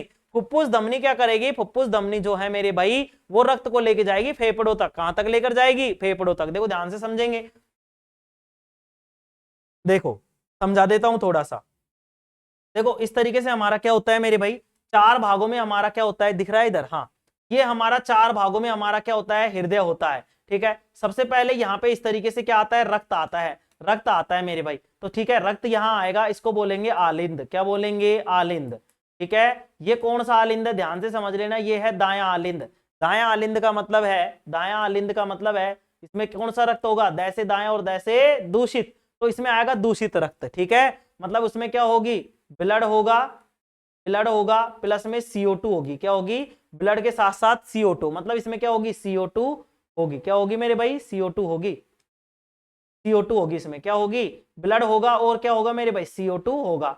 ठीक है, ये क्या करेगा? यहां से आ जाएगा नीले में। कहां जाएगा? नीले में। अब नीले क्या करेगा? नीले से जाती है फुफ्फुस धमनी। क्या जाती है? फुफ्फुस धमनी। और यहाँ पे होते हैं मेरे भाई इस तरीके से तुम्हारे फेफड़े। इन फेफड़ों से क्या होती है मेरे भाई? यहाँ पे जाके ये कार्बन डाइऑक्साइड को तो छोड़ते हैं। क्या करते हैं? देखो यहाँ पे ध्यान से समझेंगे, इस तरीके से फेफड़े होते हैं, ये यहाँ पे जाते हैं मेरे भाई। ठीक है, रक्त यहाँ पे जाएगा, यहाँ पे ये रक्त जो है वो कार्बन डाइऑक्साइड को तो छोड़ देगा, और यहाँ से ऑक्सीजन को लेकर आ जाएगा मेरे भाई यहाँ पे। इस तरीके ऑक्सीजन को लेकर आ जाएगा यहाँ पे। इसको बोलेंगे क्या? ये भी आलिंद है, लेकिन अब इसमें कौन सा रक्त आ रहा है? शुद्ध रक्त। शुद्ध रक्त का मतलब है ऐसा खून, ऐसा रक्त जिसमें ऑक्सीजन मिली हुई हो। क्या मिली हुई हो? ऑक्सीजन मिली हुई हो। क्या मिली हुई हो? ऑक्सीजन मिली हुई हो। तो ये यहाँ पर लेके आएगा। अब कौन सा है ये बताओ? कौन सा है ये है बायां आलिंद। क्या है? बायां आलिंद। और बायां आलिंद से कहां आएगा? नीले में आएगा। कहां पे आएगा? नीले में। ठीक है, फिर ये नीले क्या करेगा? नीले देगा धक्का, और इससे जाएगा धमनी में। कहां? कौन सी धमनी में? ये जाएगा महाधमनी में। कहां जाएगा मेरे भाई? महाधमनी में। दिख रहा है क्या? नहीं दिख रहा, यहां पे लिख देता हूं, ये जाएगा महाधमनी में। और ये महाधमनी क्या करेगी मेरे भाई? महाधमनी बड़ी है, इसलिए पूरे शरीर को क्या देगी मेरे भाई? क्या देगी? पूरे शरीर को, पूरे शरीर को ये ब्लड देगी, पूरे शरीर को ऑक्सीजन वाला रक्त दे देगी। ठीक है, तो देखो सबसे पहले कहां जाएगा? देखो कोई नहीं, ये वाला तो ऑप्शन नहीं है। हृदय से सिरा में और फेफड़े में। हृदय, सिरा, फेफड़े। क्या हृदय में आया क्या पहले? नहीं सर। पहले धमनी में गया क्या? नहीं सर। पहले कहां से आया? सिरा से, क्योंकि सिरा ही सरमाकर ला रही थी, तो सबसे पहले कहां जाएगा? सिरे में। देखो तीन ऑप्शन गलत हो गए, तो चौथा ऑप्शन अपन सीधा ही लगा देंगे भाई, चौथा ऑप्शन होगा। तो देखो सिरा से कहां जाएगा? हृदय में। हृदय से कहां गया? फेफड़ों में। और फेफड़ों से वापस कहां गया? धमनी में। और धमनी से कहां जाएगा? पूरे शरीर में। ठीक है, ये नोट्स जब मैंने बनवाए थे तो मैंने पूरा चक्र लिखवाया था कि किस तरीके से पूरे चक्र में ये ब्लड सर्कुलेशन चलता है, किस तरीके से ब्लड जाता है, किस तरीके से आता है। अब अगला प्रश्न देखेंगे अपन 82वां।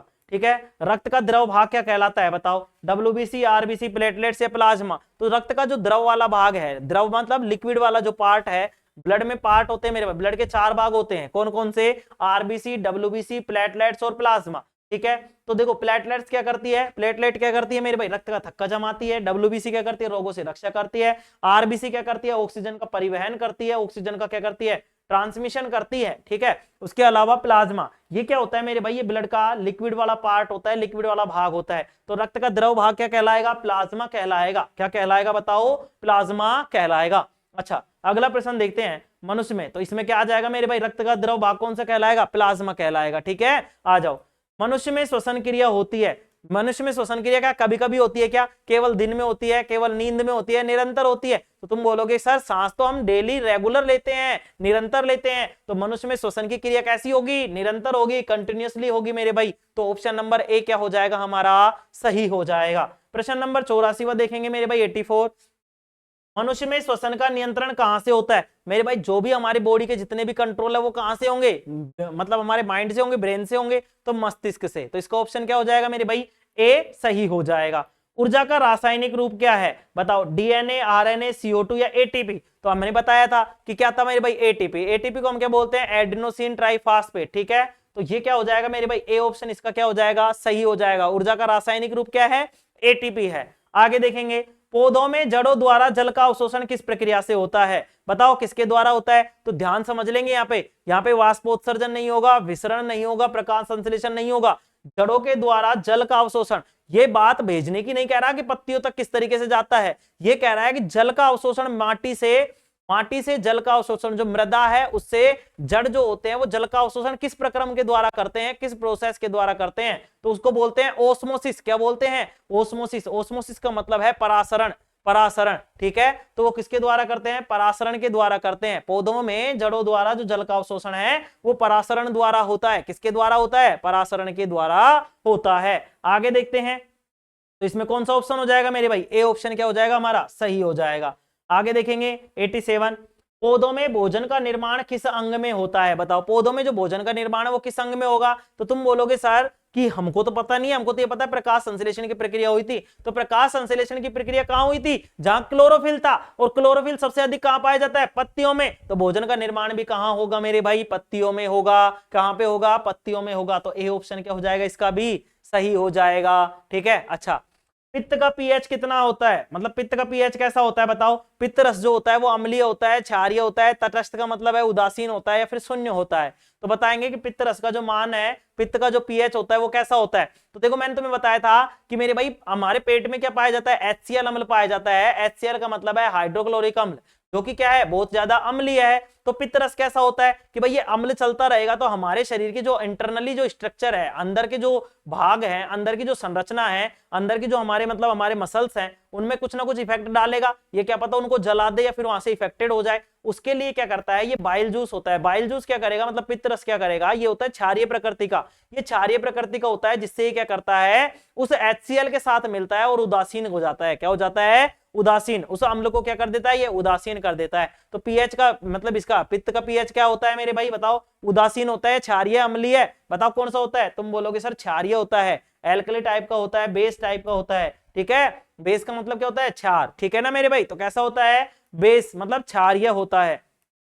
लैक्टिक अम्ल बनाने की प्रक्रिया किसमें होती है, वायवीय, अवायवीय श्वसन में? तुम बोलोगे अवायवीय श्वसन में। और अवायवीय श्वसन को क्या बोलते थे, एनरोबिक, एनारोबिक श्वसन, एनारोबिक श्वसन। तो इसमें ए ऑप्शन क्या हो जाएगा हमारा, सही हो जाएगा। अच्छा, कौन सी ग्रंथि है जो इंसुलिन बनाती है बताओ। इंसुलिन कौन बनाती है, इंसुलिन बनाता है हमारा पैनक्रियाज, जिसको हम बोलते हैं अग्नाशय। तो इसमें भी क्या हो जाएगा, ए ऑप्शन क्या हो जाएगा मेरे भाई, सही हो जाएगा। क्या हो जाएगा, ए ऑप्शन सही हो जाएगा। अच्छा, इंसुलिन का कार्य क्या होता है? इंसुलिन जो होता है मैंने तुम्हें बताया था कि हमारे ब्लड में क्या करता है, ग्लूकोज को कंट्रोल करता है। ग्लूकोज को क्या करता है, कंट्रोल करता है। तो रक्त में क्या करता है, ग्लूकोज का रेगुलेशन, नियमन करता है, ठीक है। तो इसमें भी क्या हो जाएगा, ए ऑप्शन क्या हो जाएगा हमारा, सही हो जाएगा। गुरुजी ए ऑप्शन, ये ऑप्शन सही है, पता नहीं है मुझे तो। चलो, पौधों में ऑक्सीजन बनती है, किसके दौरान बनती है, प्रकाश संश्लेषण के दौरान बनती है। किसके दौरान बनती है, प्रकाश संश्लेषण के दौरान बनती है।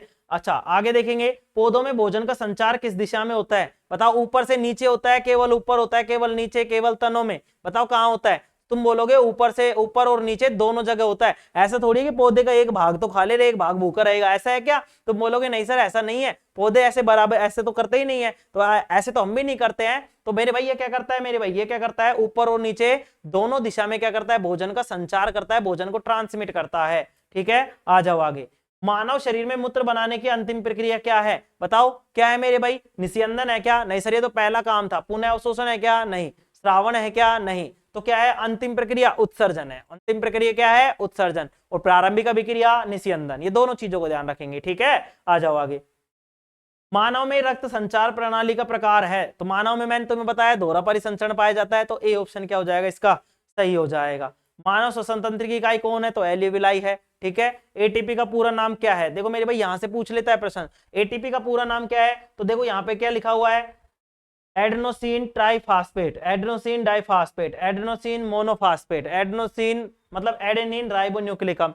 तो एडेनिन राइबोन्यूक्लिकम नहीं है, मोनोफॉस्फेट नहीं है, डाइफॉस्फेट नहीं है, ट्राइफॉस्फेट है। अगर यहाँ एडीपी होता तो एडीपी का पूरा नाम होता है एडेनोसिन डाइफॉस्फेट, ठीक है। अब यहाँ पे क्या है मेरे भाई, एटीपी है तो इसका क्या हो जाएगा, एडेनोसिन ट्राई, ट्राई का मतलब है तीन, तीन फास्फेट है। कितने फास्फेट है? तीन। अगर डी होता, डी का मतलब है एडीपी में, डी का मतलब है डाई, डाई का मतलब होता है दो, और मोनो का मतलब होता है एक, ठीक है। तो एएमपी होता तो एडेनोसिन मोनोफॉस्फेट होता, एडीपी होता तो एडेनोसिन डाइफॉस्फेट होता। यहाँ पे एडीपी है, एटीपी का मतलब है एडेनोसिन ट्राइफॉस्फेट। अच्छा ठीक है, चलो 98 नंबर का देखेंगे, कौन सी प्रक्रिया सभी जीवों में होती है? बताओ, प्रकाश संश्लेषण की प्रक्रिया सभी जीवों में होती है क्या? नहीं सर, सभी पौधों में होती है, सभी जीवों में नहीं होती। क्या हम प्रकाश संश्लेषण करते हैं क्या? नहीं सर। पाचन, पाचन मेरे भाई हमारे मानवों में होता है, जबकि उनमें पेड़ पौधों में पाचन नहीं होता। नाइट्रोजन स्थिरीकरण ये पेड़ पौधों में होता है, क्या अपने अंदर होता है क्या? तुम बोलोगे नहीं सर। तो सब में क्या होता है? ऐसे कौन सी चीज है जो सब में होती है? तो वो होती है श्वसन। पेड़ पौधे भी श्वसन करते हैं, हम भी श्वसन करते हैं, जितने भी जीव हैं मेरे भाई वो सारे के सारे क्या करते हैं? श्वसन करते हैं। आगे आ जाओ, 99 नंबर का क्वेश्चन देखेंगे मेरे भाई, और ये 100 वाला देखूंगा, ठीक है। चलो, मनुष्य के शरीर में कौन सा अंग विषैले पदार्थों को नष्ट करता है? बताओ कौन सा करता है मेरे भाई? मनुष्य के शरीर में कौन सा अंग विषैले पदार्थों को नष्ट करता है? तो ध्यान से समझ लेंगे, लीवर करता है मेरे भाई। कौन करता है? लीवर करता है। कौन करता है? लीवर, ठीक है। चलो ठीक है, चलो जीवन की प्रक्रियाओं का उद्देश्य क्या है? जीवन की प्रक्रियाओं का उद्देश्य क्या है मेरे भाई? जो तुमने जैव प्रक्रम पढ़ाया है इसका उद्देश्य क्या है मेरे भाई? इसका उद्देश्य है जीवित रहो और ऊर्जा प्राप्त करते रहो, ठीक है। चलो आज के लिए इतना ही काफी है मेरे भाई, ठीक है। विषैले पदार्थों को नष्ट कौन करता है मेरे भाई? यकृत आना चाहिए। गुर्दे को भी हम मान सकते हैं क्योंकि गुर्दा भी क्या करता है, या वो करता है मतलब जो भी हमारे मतलब विषैले पदार्थ होते हैं। लेकिन ये क्या आता है मेरे भाई? ब्लड का फिल्ट्रेशन करता है, विषैले पदार्थों को नष्ट नहीं करता। ब्लड में जो भी मतलब ऐसे बोल सकते हैं, ब्लड में जो भी फिल्टर होता है वो ये करता है, ब्लड से जो विषैले पदार्थ है उनको अलग कर देता है। लेकिन यकृत क्या करता है? जैसे हमने भोजन खाया ना मेरे भाई, इसका मतलब जो भी हमारे अंदर जो भी मतलब विषैले पदार्थ होंगे उनको जो नष्ट करने का काम है वो कौन करेगा? लीवर करेगा मेरे भाई, ठीक है। तो यहाँ पे ए ऑप्शन सही होगा, ठीक है ना। बी ऑप्शन नहीं होगा, ए ऑप्शन होगा। और यहाँ पे क्या होगा मेरे भाई? यहाँ पे भी ए ऑप्शन होगा मेरे भाई, ठीक है। चलो आज के लिए इतना ही काफी है मेरे भाई। Thank you all of you, take care, love you all. और आज मैंने तुम्हारी क्लास थोड़ी सी ज्यादा ले ली है, ठीक है। 100 प्रश्न मैंने करा दिए हैं। किसी चीज में दिक्कत हो, कोई गलती हो गई हो तो मुझे माफ करें, है हाँ। कोई गलती हो गई हो, मान लो कोई प्रश्न में गलत लग गया हो तो वो बताएंगे, कोई बात नहीं, ठीक है। और कमेंट कर दिया करो नालायक को कैसी लगी क्लास, ठीक है। चलो आज के लिए इतना ही काफी। Thank you all of you, take care, love you all. और ये तुम्हारा फ्लाइंग किस, ठीक है। चलो।